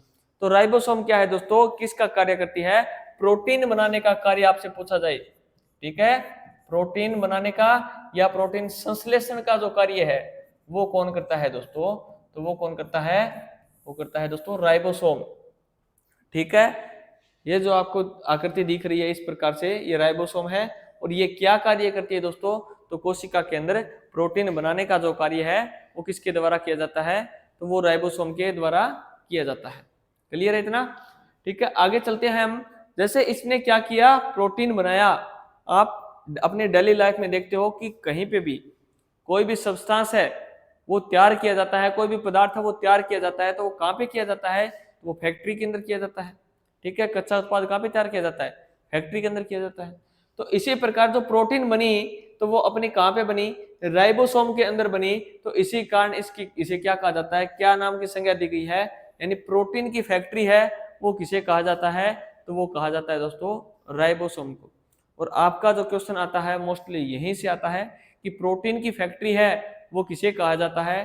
तो किसे कहा जाता है दोस्तों? राइबोसोम को कहा जाता है। और क्यों कहा जाता है? क्योंकि यहाँ पे प्रोटीन का क्या हो रहा है दोस्तों? निर्माण हो रहा है। ठीक है, ये आपको ध्यान में रखना है। नेक्स्ट आपका आता है कि जब ये प्रोटीन बन गई तो प्रोटीन को क्या है? आगे ले जाने वाला भी तो चाहिए ना। ठीक है, प्रोटीन को आगे लेकर जाने वाला भी तो चाहिए। तो कौन लेकर जाएगा इसको? ठीक है, जैसे फैक्ट्री के अंदर जो भी सामान तैयार हो गया है तो उस सामान को कौन लेके जाता है? ट्रक वगैरह में डाल के लेके जाते हैं ना। ठीक है, तो उसी प्रकार जो प्रोटीन बन गई तो उसको लेके जाने का कार्य करेगा तो कौन करेगा दोस्तों? गोल्जी कोई करेगा, यानी गोल्जी अपार्टस करेगा। तो ये गोल्जी कोई की दोस्तों संरचना है। इसके माध्यम से दोस्तों ये क्या है? प्रोटीन है वो आगे से आगे चलकर जाती है। ठीक है, ये क्या है दोस्तों? जैसे इसके अंदर क्या है? थैलीनुमा संरचना दिख रही है ना आपको। ठीक है, ये क्या है? थैलीनुमा संरचना से मिलकर बना होता है। और इसका जो मेन जो कार्य होता है वो क्या होता है कि जो प्रोटीन है वो किसने बनाया दोस्तों? राइबोसोम ने बनाया। और उसको लेके जाने का कार्य करेगा कौन है? गोल्जी कोई करेगा। तो इसीलिए इसे क्या कहा जाता है? Director of molecular traffic. ठीक है, डायरेक्टर ऑफ मॉलिक्यूलर ट्रैफिक यानी कोशिका के अणुओं का यातायात प्रबंधक किसे कहा जाता है दोस्तों? तो किसे कहा जाता है? गोल्जी कोई को कहा जाता है। इसके खोजकर्ता आपसे पूछ सकता है, तो खोजकर्ता कौन है दोस्तों? Camillo Golgi. कौन है दोस्तों? कैमिलो गोल्जी इसके कौन है दोस्तों? खोजकर्ता है, जिन्होंने इसके बारे में सबसे पहले बताया था। ये आपको ध्यान में रखना है। ठीक है, जितने भी अपने क्वेश्चन बन रहे हैं वो मैं आपको साथ साथ में करवा रहा हूं कि कौन से कहां पे ये इंपॉर्टेंट है। तो ये टर्म इंपॉर्टेंट है इसमें और ये टर्म दोनों इसमें इंपॉर्टेंट है और ये ज्यादा इंपॉर्टेंट है, ये नाम लिख लेना। ठीक है, जितने भी ये जैसे टर्म पूछी जा रही है, जैसे प्रोटीन की फैक्ट्री है, कोशिका का यातायात प्रबंधक है, ये मैं आपको लास्ट में इस क्लास के लास्ट में भी मैं आपको बताऊंगा। ठीक है, वो वहां पे भी आप नोट कर सकते हो। नेक्स्ट है आपका क्या? माइटोकॉन्ड्रिया। ठीक है, जैसे प्रोटीन है, प्रोटीन बनाई किसने दोस्तों? वो बनाई है राइबोसोम ने। किसने बनाई है दोस्तों? राइबोसोम ने। अब इसको आगे लेकर कौन आया है? कौन लेके आया है दोस्तों? गोल्जी कोई। कौन लेके आया है? गोल्जी कोई लेकर आया। तो गोल्जी को लेके कहां पे आया है? तो कहां पे आया दोस्तों? माइटोकॉन्ड्रिया में। कौन लेके आया है? माइटोकॉन्ड्रिया में लेके आया। तो ये है अपना माइटोकॉन्ड्रिया। माइटोकॉन्ड्रिया में क्या होगा? जब जो तैयार पदार्थ है वो इस माध्यम से यहां तक पहुंचा है तो तो यहाँ पे क्या होता है, तो प्रोटीन होगा उसको क्या किया जाएगा दोस्तों, टुकड़ों में तोड़ा जाएगा, यानी उसका क्या किया जाएगा, डाइजेशन किया जाएगा, उसका पाचन किया जाएगा। तो जो पाचन करने वाला जो शटल होगा तो वो कौन सा होगा दोस्तों, माइटोकॉन्ड्रिया होगा। ठीक है, यहाँ पे पाचन होता है, इसी के कारण क्या होगी दोस्तों, हमें क्या मिलेगी, ऊर्जा मिलेगी, एनर्जी मिलेगी। क्या मिलेगी, ऊर्जा मिलती है। ठीक है, ऊर्जा मिलती है, तो ऊर्जा मिलेगी, हमें पावर मिलेगी, तो इसी कारण इसे क्या कहा जाता है, कोशिका का शक्ति ग्रह, या दोस्तों क्या कोशिका का, आपसे पूछा जाए पावर हाउस, क्या पूछा जाए दोस्तों, कोशिका का पावर हाउस किसे कहा जाता है, तो किसे कहा जाता है दोस्तों, माइटोकॉन्ड्रिया को कहा जाता है। ठीक है, जब वो एनर्जी मिली, आपको पता है एनर्जी ऐसे ही नहीं मिलती है, फूड का क्या होता है, डाइजेशन होता है, और डाइजेशन होता है तो उसके लिए क्या है, श्वसन भी चाहिए। ठीक है, जब हम सांस ले रहे हैं तो भी तो भोजन का डाइजेशन हो रहा है, अगर हमारी श्वसन दर इफेक्ट हो जाएगी तो हमारा डाइजेशन सिस्टम भी तो इफेक्ट होता है, क्योंकि बिना सांस के हम क्या है, फूड का डाइजेशन नहीं कर सकते। ठीक है, तो यहाँ पे जो प्रोटीन आई है उसको ब्रेक डाउन करने का जो कार्य किया है, तो वो किसने किया है, तो वो सांस ने किया है, यानी कोशिका का जो श्वसन शटल है वो भी हम किसे मानेंगे, तो किसे मानेंगे दोस्तों, माइटोकॉन्ड्रिया को मानेंगे। यहाँ पे जो प्रोटीन है वो क्या है, किस फॉर्म में टूट रही है, तो किस फॉर्म में टूटती है, एटीपी की फॉर्म में टूटती है, और जिसके कारण हमें क्या मिलती है, एनर्जी मिलती है, यानी ऊर्जा मिलती है। और ये किस कारण मिली है हमें ऊर्जा, ये कोशिका के श्वसन के कारण हमें ऊर्जा मिली है। ठीक है, ये आपको ध्यान में रखना है। और एटीपी की दोस्तों आपसे पूछा जा सकता है कि फुल फॉर्म होती है वो क्या होती है, तो क्या होती है दोस्तों, एडिनोसाइन ट्राईफॉस्फेट। क्या होती है दोस्तों, एडिनोसाइन ट्राईफॉस्फेट होती है, किसकी फुल फॉर्म है, एटीपी की। तो ये आपको ध्यान में रखना है। ठीक है, जब ये चीज हमें ऊर्जा दे रही है, तो ऊर्जा दे कौन रही है दोस्तों, माइटोकॉन्ड्रिया दे रहा है ना, तो इसी कारण, जैसे गाड़ी है, ये कोई जैसे गाड़ी है दोस्तों, गाड़ी के अंदर आपको पता है कि यहाँ पे क्या लगा होता है, इंजन लगा हुआ होता है, तो इसको जब चलाने के लिए जो ऊर्जा की जरूरत पड़ेगी, तो वो ऊर्जा देगा कौन है, तो कौन देता है दोस्तों, इंजन देता है ना। ठीक है, तो जब हमारी कोशिका है, हमारी कोशिका को जब ऊर्जा की जरूरत पड़ेगी, तो उसको जो ऊर्जा दी जाती है, तो वो किसके द्वारा दी जाती है, माइटोकॉन्ड्रिया के द्वारा दी जाती है। इसी कारण इसे क्या कहा जाता है दोस्तों, कोशिका का इंजन भी कहा जाता है। ठीक है, इंजन भी कहा जाता है, यानी शक्ति जो देगा अपनी कोशिका को कार्य करने की जो शक्ति देगा, तो वो कौन देता है, माइटोकॉन्ड्रिया देता है। ठीक है, इसीलिए इसे कोशिका के इंजन के नाम से भी जाना जाता है। ठीक है, आरबीसी में दोस्तों क्या है, माइटोकॉन्ड्रिया है वो नहीं पाया जाता, यानी अपनी जो रेड ब्लड सेल्स होगी उनमें जो माइटोकॉन्ड्रिया है दोस्तों वो नहीं पाया जाता है। ठीक है, और जैसे हमने जो ये चीज पढ़ी, श्वसन शटल पढ़ा, तो इसमें क्या पढ़ा दोस्तों, कि जो हमें एनर्जी मिल रही थी एटीपी की फॉर्म में मिल रही थी ना, मिल रही थी, उससे हमें ऊर्जा मिल रही थी। तो एटीपी की फॉर्म में जो हम ऊर्जा मिलती है, तो इसे हम क्या मानते हैं, तो क्या मानते हैं दोस्तों, किस माध्यम से मिल रही है, किस चक्कर से मिल रही है, तो किस चक्कर से मिलती है दोस्तों, क्रेब्स चक्कर। ठीक है, क्रेब्स चक्कर के माध्यम से दोस्तों हमें क्या मिलती है, ऊर्जा मिलती है, जो क्या है, एटीपी की फॉर्म में आती है। ठीक है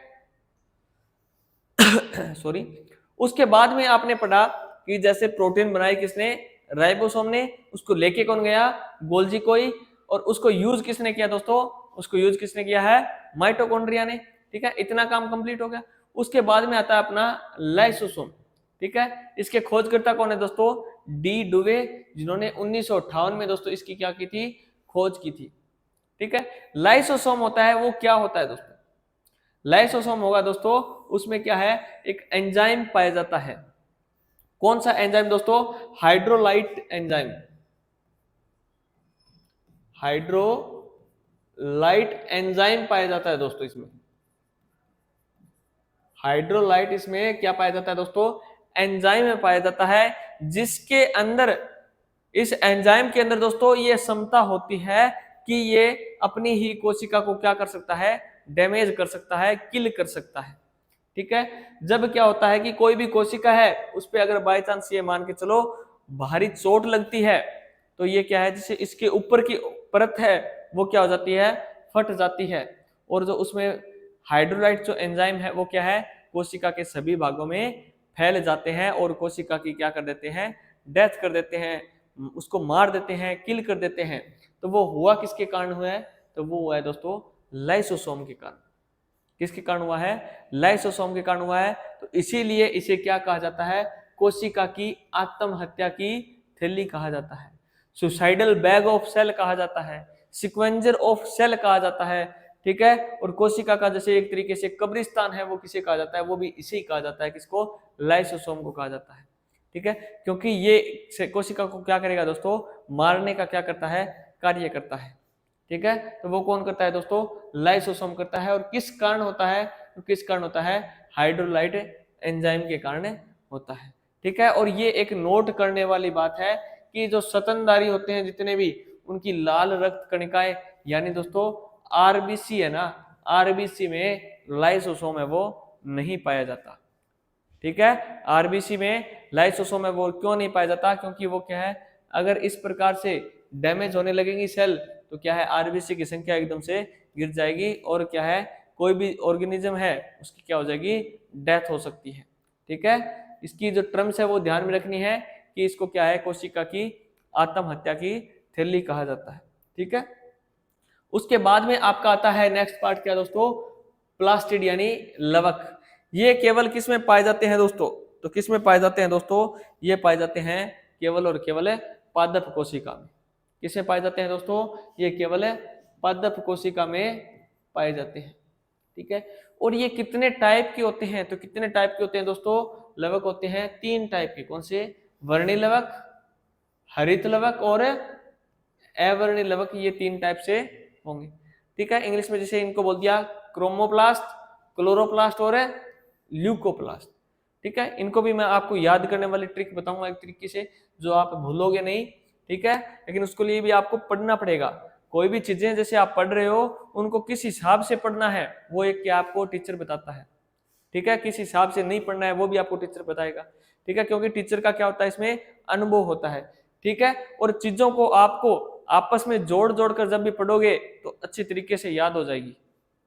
ठीक है, चीजों को याद रखने के लिए आपको आपस में चीजों का क्या बनाना पड़ेगा? संबंध बनाना पड़ेगा, तभी चीजें हैं वो लंबे टाइम तक आप याद रख सकते हो। ठीक है, तो पहला हम करते हैं अपना कौन सा है? वर्णी लवक। यानी ये पौधे के उन भागों में पाए जाते हैं जो क्या है, पौधे के कलरफुल पार्ट होंगे, यानी पौधे के रंगीन भाग होंगे, उनमें क्या पाया जाता है दोस्तों? तो कौन सा लवक पाया जाता है? वर्णी लवक पाया जाता है। कौन सा लवक पाया जाता है दोस्तों? वर्णी लवक पाया जाता है। ठीक है, यानी पौधे के रंगीन भाग दोस्तों कौन से? जैसे फूल हो गया, पत्तियां होगी। ठीक है, पौधे का बीज भी तो रंगीन हो सकता है। ठीक है, तो उनमें अगर कलरफुल पार्ट है तो वहां पे कौन सा लवक मिलेगा आपको? तो वहां पे मिलेगा दोस्तों वर्णी लवक है, यानी क्रोमोप्लास्ट है वो पाया जाता है। ठीक है, और इसी लवक में, वर्णी लवक में दोस्तों आगे वर्णक मिलता है आपको। ठीक है, जो क्या है, पौधे को कलर देने का कार्य करता है। जैसे चुकंदर है वो लाल होता है, वो किसके कारण होता है? विटामिन के कारण होता है। ठीक है, टमाटर के अंदर आपसे पूछ ले कि टमाटर का रंग है वो लाल किसके कारण होता है? तो वो किसके कारण होता है? लाइकोपीन वर्णक के कारण होता है। गाजर का लाल रंग होता है वो किसके कारण होता है? किसके कारण होता है? कैरोटीन के कारण होता है। तो वैसे क्या है, इस प्रकार से क्या मिलेंगे आपको? वर्णक मिलेंगे, और वो किस में मिलेंगे? वर्णी लवक यानी दोस्तों क्रोमोप्लास्ट के अंदर वो पाए जाते हैं। नेक्स्ट आपका आता है हरित लवक यानी क्लोरोप्लास्ट। पौधे के जो भी हरे रंग के भाग होंगे, जैसे पत्तियां होती है दोस्तों, ठीक है, उनके अंदर आपसे पूछ लिया जाए कि किस प्रकार का लवक पाया जाता है, तो किस प्रकार का लवक पाया जाता है? हरित लवक पाया जाता है, यानी क्लोरोप्लास्ट है वो उसमें पाया जाता है। ठीक है, और इसमें आपका वर्णक पूछ ले कि पत्तियों का रंग हरा होता है वो किस वर्णक के कारण होता है? तो किस वर्णक के कारण होता है? क्लोरोफिल वर्णक है, उसके कारण पत्तियों का रंग क्या होता है दोस्तों? हरा होता है। ठीक है, और ये जो वर्णक है वो किसमें सहायता करता है? तो किसमें सहायता करता है दोस्तों? जब पौधा अपना भोजन बनाता है ना, तो कौन सी क्रिया होती है? फोटोसिंथेसिस यानी प्रकाश संश्लेषण की जब क्रिया होगी दोस्तों, किसकी? प्रकाश संश्लेषण की जो क्रिया होगी, ठीक है, इस माध्यम से दोस्तों क्या करेगा? कोई भी पौधा है वो क्या बनाएगा दोस्तों? भोजन बनाएगा, अपना भोजन बनाता है। तो वहां पे ये क्लोरोफिल है वो अपनी अहम भूमिका निभाता है। ठीक है, ये आपको याद रखना है। दूसरा एक इसके बारे में यहाँ से क्वेश्चन आता है, वो मैं आपको यहीं पे बता देता हूं कि इसके अंदर धातु पूछ ली जाती है दोस्तों कि इसके अंदर कौन सी धातु पाई जाती है, तो कौन सी पाई जाती है दोस्तों, मैग्नीशियम। कौन सी पाई जाती है, मैग्नीशियम। और ये एक इंपॉर्टेंट क्वेश्चन है जो बार बार एग्जाम के अंदर पूछा जाता है, ये आपको ध्यान में रखना है। ठीक है, फोटोसिंथेसिस में ये भाग लेता है कौन दोस्तों, क्लोरोफिल भाग लेता है। और धातु का आपसे पूछा जाए तो कौन सी होती है, मैग्नीशियम है वो धातु इसमें पाई जाती है। ठीक है, नेक्स्ट आपका आता है दोस्तों कौन सा, एवर्णी लवक। ठीक है, एवर्णी लवक यानी दोस्तों ल्यूकोप्लास्ट। ठीक है, कौन सा, ल्यूकोप्लास्ट। ये क्या होगा दोस्तों, ये पौधे के रंगहीन भाग, रंगहीन भाग दोस्तों जो क्या है, बिल्कुल ही उनपे कोई भी कलर ना हो, कलरलेस जो पार्ट होंगे पौधे के उनमें मिलेगा। और ऐसे पार्ट कौन से हो सकते हैं जो क्या है दोस्तों, सूर्य की रोशनी से वंचित रह गए हैं, डायरेक्ट सनलाइट से दोस्तों वो क्या रह गए हैं, वंचित रह गए हैं। तो उन भागों में दोस्तों क्या पाया जाता है, तो उन भागों में कौन सा पाया जाता है दोस्तों, एवर्णी लवक पाया जाता है, यानी ल्यूकोप्लास्ट पाया जाता है। जैसे दोस्तों जो पौधा है उसकी जैसे जड़ है, क्या वहां तक सनलाइट जाती है, नहीं जाती ना, तो नहीं जाती, तो वहां पे क्या है, कौन सा लवक मिलेगा आपको, एवर्णी लवक है वो पाया जाता है। ठीक है, अब मैं आपको याद करने का बता देता हूं। जैसे बच्चों ने पढ़ी होगी आरबीसी, डब्ल्यूबीसी, तो जैसे हम डब्ल्यूबीसी पढ़ते हैं ना दोस्तों, तो डब्ल्यूबीसी का रासायनिक नाम यानी केमिकल नेम या साइंटिफिक नेम क्या होता है, ल्यूकोसाइट। क्या होता है दोस्तों, ल्यूकोसाइट होता है ना। और ल्यूकोसाइट और ल्यूकोप्लास्ट एक जैसे से नाम है ना। इसमें आप याद क्या रखोगे, व्हाइट ब्लड सेल यानी श्वेत रक्त कणिकाएं, व्हाइट आपको याद रखना है। आपको क्या याद रखना है, व्हाइट। तो ल्यूकोप्लास्ट है वो किसका, इसमें क्या होगा, व्हाइट होगी चीजें, यानी इस पे कोई भी कलर नहीं होगा, रंगहीन भाग होगा। ठीक है, तो ये आप ऐसे जोड़ के याद रख सकते हो अगर आपका डब्ल्यूबीसी का चीजें याद है तो। ठीक है, वैसे इसके बारे में हम डिटेल में पढ़ेंगे अपना ब्लड सर्कुलेशन सिस्टम में। किसमें पढ़ेंगे, ब्लड सर्कुलेशन सिस्टम में। ठीक है, आया समझ में। यहाँ पे आता है जैसे जो लवक है ना दोस्तों, इसको क्या कहा जाता है, इसमें नोट करने वाली बात यह है कि जो अपना हरित लवक होगा ना, ठीक है, क्लोरोप्लास्ट, यहाँ पे मैंने बताया ना फोटोसिंथेसिस, प्रकाश संश्लेषण के माध्यम से यहाँ पे पौधा क्या तैयार कर रहा है, अपना भोजन तैयार कर रहा है ना, अपना तैयार क्या कर रहा है, भोजन तैयार कर रहा है। तो जहाँ पे भोजन तैयार करते हैं हम, उस स्थान को क्या बोलते हैं दोस्तों, रसोई बोलते हैं ना। जहाँ पे भोजन तैयार किया जाता है उस स्थान को क्या बोलते हैं, हमें रसोई बोलते हैं। तो हरित लवक को है ना दोस्तों, पादप का क्या माना जाता है, पौधे का क्या माना जाता है दोस्तों, रसोई घर है वो माना जाता है। तो ये आपको ध्यान में रखना है। ठीक है, और कोशिका का रसोई घर आपसे सीधा पूछ ले तो क्या जवाब दोगे, यहाँ पे कहाँ पे हमें एनर्जी मिल रही थी, माइटोकॉन्ड्रिया के अंदर हमें क्या है, एनर्जी है वो मिल रही थी, या भोजन है वो तैयार कहाँ पे हो रहा था दोस्तों, तो कहाँ पे हो रहा था, माइटोकॉन्ड्रिया के अंदर। ठीक है, लेकिन पादप कोशिका के अंदर आपसे पूछ ले तो क्या जवाब दोगे, यहाँ पे हरित लवक है वो जवाब दोगे। ठीक है, नेक्स्ट आपको देख लो, इसमें जैसे क्रोमोप्लास्ट होंगे, यानी जहाँ पे कलरफुल चीजें हैं, जैसे व्हाइट रेड टाइप में दिख रहा ना, तो वो क्या जाएंगे, जैसे वर्णी लवक में आ जाएंगे। और ये अपना हरा दिख रहा है तो उसमें क्या जाता है दोस्तों, हरित लवक आ जाएगा। ठीक है, ल्यूकोप्लास्ट ये बिल्कुल आपको कलरलेस दिख रहा है ना, ठीक है, इसमें ये ल्यूकोप्लास्ट हो जाएगा, जिसको हम क्या बोलेंगे, अवर्णी लवक बोलेंगे। ठीक है, उसके बाद में आता है दोस्तों अपना वैक्यूल्स रसदानियां। तो ये है दोस्तों क्या है, वैक्यूल्स है, जो क्या है एक लिक्विड से भरी हुई संरचना होती है। ठीक है, जिसमें क्या है दोस्तों, इसका क्या कार्य होता है, जिसमें अपशिष्ट पदार्थ होंगे, यानी जो अपनी बॉडी के लिए क्या होंगे, हार्मफुल जो सब्सटेंस होंगे उनका भंडारण करेगी। तो कौन करेगी दोस्तों, वैक्यूल्स करेंगे, रसधानियां करेंगी। ठीक है, और ये एक तरीके से क्या होती है दोस्तों, निर्जीव संरचना होती है। क्या होती है, ये निर्जीव संरचना होती है। और जो क्वेश्चन पूछा जाता है ना दोस्तों, वो यहां से पूछा जाता है कि उसकी जो बाहरी जो परत होती है, यानी वैक्यूल्स के सबसे बाहरी जो परत होती है उसका क्या नाम होता है, तो उसका नाम पूछा गया है दोस्तों पीछे पेपर में। तो क्या होता है, टोनोप्लास्ट, या इसको बोला जाता है दोस्तों टिनोप्लास्ट।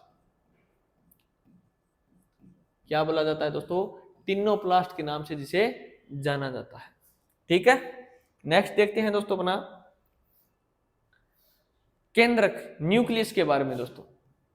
ठीक है, तो सबसे पहले इसमें आपको पता होना चाहिए कि न्यूक्लियस है, इसकी खोजकर्ता के बारे में पूछा गया क्वेश्चन है, बहुत बार आया हुआ क्वेश्चन है दोस्तों। इसके खोजकर्ता कौन है? Robert brown. रॉबर्ट ब्राउन ने दोस्तों किसकी खोज की थी? तो किसकी खोज की है? न्यूक्लियस की दोस्तों खोज की थी। ठीक है, ये आपको पता होना चाहिए। केंद्रक है वो क्या कार्य करता है दोस्तों? न्यूक्लियस है वो क्या कार्य करता है? तो जो जितने भी कोशिका की गतिविधियां हुई है, ठीक है, जैसे राइबोसोम, लाइसोसोम, जहां पे जो भी चीजें हुई है, उन सभी को दोस्तों जो कंट्रोल करने का जो कार्य करेगा, तो वो कौन करता है दोस्तों? न्यूक्लियस करता है, यानी केंद्रक करता है। ठीक है, इसी के कारण जब इसकी जो गतिविधियां हैं, जैसे मानव शरीर है, अपने शरीर का जो बैलेंस बनाने का कार्य, गतिविधियां जो करते हैं हम, जैसे हम हाथ उठा रहे हैं, कुछ भी चल रहे हैं, फिर रहे हैं, तो अपना बैलेंस बना रहा है ना, तो कौन बना रहा है? मस्तिष्क बना रहा है। ठीक है, हमारा जो कंट्रोल करने का जो कार्य कर रहा है वो कौन कर रहा है दोस्तों? मस्तिष्क कर रहा है। तो इसी प्रकार कोशिका के अंदर जितनी भी गतिविधियां होगी, जैसे भोजन बनाया, उसको लेके गया, ठीक है, उसका सही तरीके से यूज किया, तो वो कर रहा है। तो इसी कांड केंद्र को क्या कहा जाता है? कोशिका का मस्तिष्क कहा जाता है। ठीक है, सीधा पूछा जाता है कि कोशिका का मस्तिष्क किसे कहा जाता है? तो किसे कहा जाता है दोस्तों? तो किसे कहा जाता है? केंद्रक को। क्लियर है इतना? ठीक है, ये आपको ध्यान में रखना है।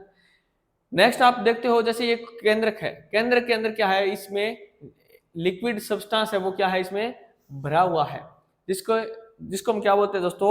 न्यूक्लियोप्लाज्म बोला जाता है, यानी केंद्रक द्रव्य इसको बोला जाता है। ठीक है, और इसके अंदर जो आपको धागेनुमा संरचना दिख रही है, उनको क्या बोला जाता है दोस्तों? क्रोमेटिन बोला जाता है। उनको क्या बोला जाता है? क्रोमेटिन। जो धागानुमा संरचना आपको दिख रही है ब्लैक ब्लैक टाइप में, ये क्या है दोस्तों? इनको क्या बोला जाता है? क्रोमेटिन बोला जाता है। आगे चलकर ये क्रोमेटिन है वो सूख कर क्या है, किस चीज का निर्माण करते हैं? तो किस चीज का निर्माण करते हैं दोस्तों? क्रोमोसोम, यानी गुणसूत्रों का क्या करते हैं दोस्तों? निर्माण करते हैं। ठीक है, यानी क्रोमोसोम का, ठीक है, उनका निर्माण करते हैं। और ये अभी आपसे पूछा जा सकता है कि ये कितने टाइप के होते हैं, तो इसके टाइप के बारे में पता होना चाहिए। तो कितने टाइप से होंगे? तो कितने टाइप से होते हैं? एक तो होंगे दोस्तों एलोसोम, ठीक है, और होंगे दोस्तों कौन से? ऑटोसोम। एक तो होंगे दोस्तों एलोसोम और एक क्या होते हैं? ऑटोसोम। जैसे हम ह्यूमन बॉडी की बात करते हैं, तो ह्यूमन में कितने गुणसूत्र पाए जाते हैं? तो कितने गुणसूत्र पाए जाते हैं दोस्तों? कितने पाए जाते हैं? 46। अगर आपसे पूछा जाए कि कितने जोड़ी गुणसूत्र पाए जाते हैं, तो आप क्या बोलोगे?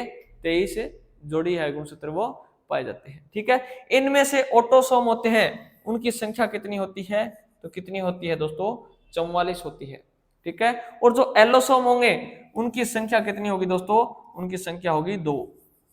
ठीक है, टोटल जो बच गए वो किसके अंदर आ जाएंगे? एलोसोम के अंदर आ जाते हैं। ठीक है, ये क्या है? ये सभी के अंदर, जैसे कोई भी लड़का है या लड़की है, सभी के अंदर क्या रहेंगे दोस्तों? एक समान रहते हैं। कौन से? ऑटोसोम। ठीक है, एलोसोम है ना दोस्तों, इन्हीं के कारण है वो लिंग निर्धारण होता है। ठीक है, यानी लड़का और लड़की के अंदर जो भेद होगा वो किसके कारण होगा? वो एलोसोम के कारण होता है, इन्हीं दो के कारण होता है। जैसे हमने लेते हैं क्या? X Y, X X. ठीक है, तो वो कौन से हैं? वो किसके अंदर आ रहे हैं दोस्तों? एलोसोम के अंदर आ रहे हैं। जैसे एक्स एक्स हुआ तो क्या होता है? लड़की होती है ना, और एक्स वाई होगा तो क्या होता है? लड़का होता है। ठीक है, तो ये सभी चीजें किस में आ रही हैं? तो किस में आ रही हैं दोस्तों? एलोसोम के अंदर आती है। ठीक है, तो ये होता है गुणसूत्रों के बारे में। ठीक है, जो किसमें विद्यमान रहते हैं दोस्तों? न्यूक्लियस के अंदर विद्यमान रहते हैं, केंद्रक में विद्यमान रहते हैं। ठीक है, और केंद्रक का दोस्तों क्या कार्य होता है कि ये कोशिका विभाजन में भी क्या करता है दोस्तों? हमारी मदद करता है। ठीक है, ये भी आपको पता होना चाहिए इसके बारे में। नेक्स्ट देखते हैं दोस्तों। हाँ, एक ये भी नोट करना आपको कि जो स्तनधारी जीव होंगे उनकी आरबीसी होगी, ठीक है, रेड ब्लड सेल होंगी, उनके अंदर क्या होता है? केंद्रक क्या होता है दोस्तों? अनुपस्थित होता है, उनमें केंद्रक है वो नहीं पाया जाता। लेकिन जो डब्ल्यूबीसी होती है ना, उसमें क्या है? केंद्रक है वो पाया जाता है। ठीक है, आरबीसी में नहीं पाया जाता, लेकिन अपवाद आपको इसमें ध्यान में रखने हैं। किन किन चीजों के? एक तो होता है दोस्तों अपना ऊंट, और एक होता है दोस्तों अपना लामा। इन दोनों की आरबीसी में दोस्तों क्या है? वो केंद्रक है वो पाया जाता है, ये आपको ध्यान में रखना है। ठीक है, इनकी आरबीसी में केंद्रक है वो पाया जाता है दोस्तों। ठीक है, पैरामीशियम की कोशिका में क्या होते हैं दोस्तों, 2 केंद्रक पाए जाते हैं, लेकिन आरबीसी जो राइजोपस है इसके अंदर क्या है दोस्तों, अनेक केंद्रक है वो पाए जाते हैं, यानी 1 से अधिक केंद्रक है वो राइजोपस में पाए जाते हैं। ठीक है, ये भी आपको ध्यान में रखना है। नेक्स्ट है अपना दोस्तों कि कोशिका विभाजन के प्रकार यानी सेल डिवीजन के बारे में बताया गया है दोस्तों। ठीक है, ये भी काफी इंपॉर्टेंट है। ठीक है, तो सेल डिवीजन होता है वो कितने टाइप से होता है दोस्तों, कोशिका का विभाजन है वो कितने प्रकार से होता है, 3 प्रकार से। कौन से? एक तो होता है असूत्री, समसूत्री और तीसरा है अपना कौन सा दोस्तों, अर्धसूत्री। ठीक है, तो इनको हम 1 बाय 1 पढ़ते हैं। पहला है दोस्तों अपना कौन सा, असूत्री यानी एमाइटोसिस। इसमें क्या होता है, सबसे पहले तो आपको ये पता होना चाहिए कि होता किसमें है। तो ये है ना दोस्तों, जो कम विकसित एक कोशिकीय जीव होते हैं उनके अंदर आपसे पूछा जाए कि कोशिका कौन सा कोशिका विभाजन होता है, तो कौन सा होता है दोस्तों, एमाइटोसिस होता है, यानी असूत्री कोशिका विभाजन होता है। ठीक है, इसके उदाहरण भी आपको पता होना चाहिए, कवक, शैवाल, यीस्ट, एमीबा। ठीक है, इसमें ये होता है। तो इसके अंदर होगा क्या, इसमें विभाजन होता है वो किस प्रकार से होता है, जैसे ये कोई सेल है और इसके अंदर क्या है, ये न्यूक्लियस है। ठीक है, और इसके बाहर ये क्या चीज है, मैंने अभी आपको बताया था थोड़े समय पहले, ये क्या है, कोशिका द्रव्य है। क्या है, कोशिका द्रव्य यानी साइटोप्लाज्म है। ठीक है, और ये क्या है, ये है दोस्तों इसमें केंद्र। अभी मैंने बताया था, केंद्र कभी करवाया है कि केंद्र है वो कोशिका विभाजन में क्या करता है, हमारी मदद करता है। ठीक है, क्या करता है, हमारी दोस्तों मदद करता है। तो इस प्रकार का जो विभाजन होगा उसमें क्या होता है, सबसे पहले केंद्र है वो 1 से 2 में डिवाइड होता है और उसके बाद में कोशिका द्रव्य है वो डिवाइड होना स्टार्ट हो जाएगा और 1 से 2 नई कोशिकाओं का जन्म हो जाता है। ठीक है, तो वो आपको ध्यान में रखना है। दूसरा है दोस्तों समसूत्री कोशिका विभाजन यानी माइटोसिस, जिसको है ना दोस्तों कायिक कोशिका विभाजन भी कहा जाता है, और ये नोट कर लेना दोस्तों, ये आया हुआ क्वेश्चन है। ठीक है, इसको सोमेटिक सेल डिवीजन भी कहते हैं, यानी समसूत्री कोशिका विभाजन। इसमें होता क्या है दोस्तों, ये क्या है, बहुकोशिकीय जीवों में होता है। दूसरा इसमें क्या होता है, जितने संख्या गुणसूत्रों की पेरेंट सेल में है ना, उतने की उतनी डॉटर सेल के अंदर पहुंच जाती है। ठीक है, उतनी की उतनी किसमें पहुंच जाती है, डॉटर सेल के अंदर पहुंच जाती है। यानी जनक कोशिका जो जन्म देने वाली कोशिका है, ठीक है, उसके आगे जो आगे कोशिका जन्म लेती है, ठीक है, जितनी गुणसूत्रों की संख्या, जैसे इस कोशिका से दूसरी कोशिका बनी, इसमें जैसे 46 थे तो 46 के 46 सीधे डायरेक्ट आ गए, तो डायरेक्ट किस में आते हैं, समसूत्री कोशिका विभाजन में आते हैं। ठीक है, और ये कार्य कहां पे करता है, जैसे किसी को कोई चोट लग गई, यानी घाव का ठीक होना किस में आ जाता है दोस्तों, तो किस में आ जाता है, समसूत्री कोशिका विभाजन में आ जाता है। ठीक है, बच्चे की जो वृद्धि हो रही है वो किस विभाजन की वजह से हो रही है, तो वो किसकी वजह से हो रही है, समसूत्री यानी माइटोसिस के कारण वो वृद्धि हो रही है। जैसे किसी को कोई कैंसर का पेशेंट है, ठीक है, कैंसर का जो रोगी है उसके अंदर कैंसर क्या होती है, अनकंट्रोल ऑफ सेल डिवीजन। ठीक है, कि कोशिका का जो विभाजन हो रहा है उस पर हम क्या नहीं कर पा रहे, कंट्रोल नहीं कर पा रहे, जिससे वो क्या है, कैंसर का रूप ले रही है। तो उसमें जो विभाजन हो रहा है वो कौन सा हो रहा है, समसूत्री कोशिका विभाजन हो रहा है। ये आपको ध्यान में रखना है। नेक्स्ट आपका आता है अर्धसूत्री कोशिका विभाजन। इसमें ये लाइन आपको बिल्कुल याद रखनी है कि यह केवल किस में होता है, जनन कोशिका के अंदर होता है। यह किस में होता है, जनन कोशिका के अंदर होता है। और इसमें होगा क्या, इसमें ना ये समता पाई जाती है कि इसमें गुणसूत्रों की संख्या आगे से आगे क्या होती जाती है, आधी होगी, लेकिन बाद में क्या है, दोनों में निषेचन होने के बाद में ये दोनों एक हो जाते हैं। जैसे कोई कोशिका यहां से पे गई, इसका आगे जाना है, तो जैसे इसमें 46 थे तो इसमें आगे कितने चले गए, 23 चले गए। यहाँ पे भी 46 थे, इसमें कितने चले गए, 23 गुणसूत्र चले गए। फिर इन दोनों में ये समता पाई जाती है कि ये दोनों एक हो जाते हैं। ठीक है, और फिर कितनी हो जाती है संख्या, वापस टोटल 46 हो जाती है। जितनी इनमें थी वो भी आगे कितनी हो जाती है, यानी जैसे ये मानते हैं हम, ये ले लिया हमने मेल, ये हो गया अपना फीमेल। ठीक है, इधर से क्या आया, स्पर्म आया। ठीक है, और इधर से एग आया अपना। ठीक है, तो ये दोनों आ गए, तो इनमें गुणसूत्रों की संख्या कितनी थी, हाफ हो गई थी। जितनी गुणसूत्रों की संख्या मौजूद होती है उससे हाफ जलती है किसमें, मियोसिस के अंदर, ठीक है, 23 हो गई। फिर उससे क्या बना, दोनों से क्या बना, जाइगोट बना। स्पर्म से और एग से क्या बना है, ओव्यूम से जाइगोट बना है। जाइगोट बनते ही की इनकी संख्या कितनी हो जाती है, वापस 46 हो जाती है, 46 हो जाती है। इनमें निषेचन होने की क्या है, क्षमता पाई जाती है किस कोशिका विभाजन में, अर्धसूत्री कोशिका विभाजन यानी मियोसिस के अंदर यह क्षमता है वो पाई जाती है। ये आपको ध्यान में रखना है, ये आपको याद करना है, ठीक है। इससे बार बार क्वेश्चन आते हैं, बिल्कुल भी कंफ्यूज नहीं होना आपको, ठीक है। कोई भी बच्चे के अगर किसी भी प्रकार का डाउट है तो वो क्लास में क्या है वो कमेंट कर देना, ठीक है। आज कुछ भी टेक्निकल इश्यू के कारण दोस्तों ये क्लास है वो लाइव नहीं हो पाई थी, इसीलिए ये क्लास है वो रिकॉर्ड करके डालनी पड़ रही है, ठीक है। अदरवाइज मैं आपके कमेंट है वो लाइव सेशन में भी दे सकता था, ठीक है। और वहां पे एट द टाइम में क्या हमें इसका सॉल्यूशन कर सकते थे, लेकिन वो अभी क्लास है वो रिकॉर्ड करके डालनी पड़ रही है, ठीक है। नेक्स्ट है दोस्तों आपका आगे, यहां से क्वेश्चन आते हैं दोस्तों कि संसार की सबसे बड़ी कोशिका कौन सी है दोस्तों, तो कौन सी है, शुतुरमुर्ग का अंडा। कौन सी है, शुतुरमुर्ग है उसका अंडा है, इस प्रकार से, ठीक है। ये लगभग है ना दोस्तों 170 या 175 के mm के आकार का होता है। जो संसार की सबसे बड़ी कोशिका है दोस्तों यानी ऑस्ट्रिच एग, ठीक है। और सबसे छोटी कोशिका कौन सी है दोस्तों, माइकोप्लाज्म गैलीसेप्टिकम दोस्तों, गैलीसेप्टिकम, ठीक है। यानी जिसको एक और नाम से जानते हैं पीपीएलओ के नाम से भी इसको जाना जाता है, यानी प्लेरियो न्यूमेनिया लाइक ऑर्गेनिज्म के नाम से दोस्तों इसे जाना जाता है। ये दोनों आपको ध्यान में रखने हैं कि इसका नाम माइकोप्लाज्म भी नाम दिया हुआ लिखा मिल सकता है, ठीक है। तो इन दोनों में कंफ्यूज नहीं होना है, ये दोनों एक ही चीज है, ठीक है। सबसे छोटी और सबसे बड़ी आपको पता चल गया। अब हम बात करते हैं ह्यूमन बॉडी की। ह्यूमन बॉडी में सबसे लंबी कोशिका कौन सी है दोस्तों, तो न्यूरॉन यानी तंत्रिका कोशिका, ठीक है। नर्व सिस्टम की आपसे इकाई पूछे तो भी क्या आप आंसर दोगे, न्यूरॉन, ठीक है। नेक्स्ट आपका आता है दोस्तों मानव की सबसे बड़ी कोशिका, लंबी तो न्यूरॉन थी, सबसे बड़ी कोशिका कौन सी है दोस्तों, मादा अंडाणु यानी दोस्तों फीमेल ओव्यूम है वो सबसे क्या है दोस्तों, बड़ी कोशिका है, ठीक है। और मानव की सबसे छोटी कोशिका कौन सी है दोस्तों, शुक्राणु है, ठीक है। मानव की सबसे छोटी कोशिका क्या होती है, शुक्राणु होती है। क्लियर है इतना, ठीक है। इसमें आगे देखते हैं दोस्तों जो हमने पढ़ा अभी तक कोशिका के अंदर जितने भी उपनाम आए ना उनको मैंने एक पेज पे लिखवा दिया आपके लिए, ताकि यहां से आप क्या इसको नोट कर सको।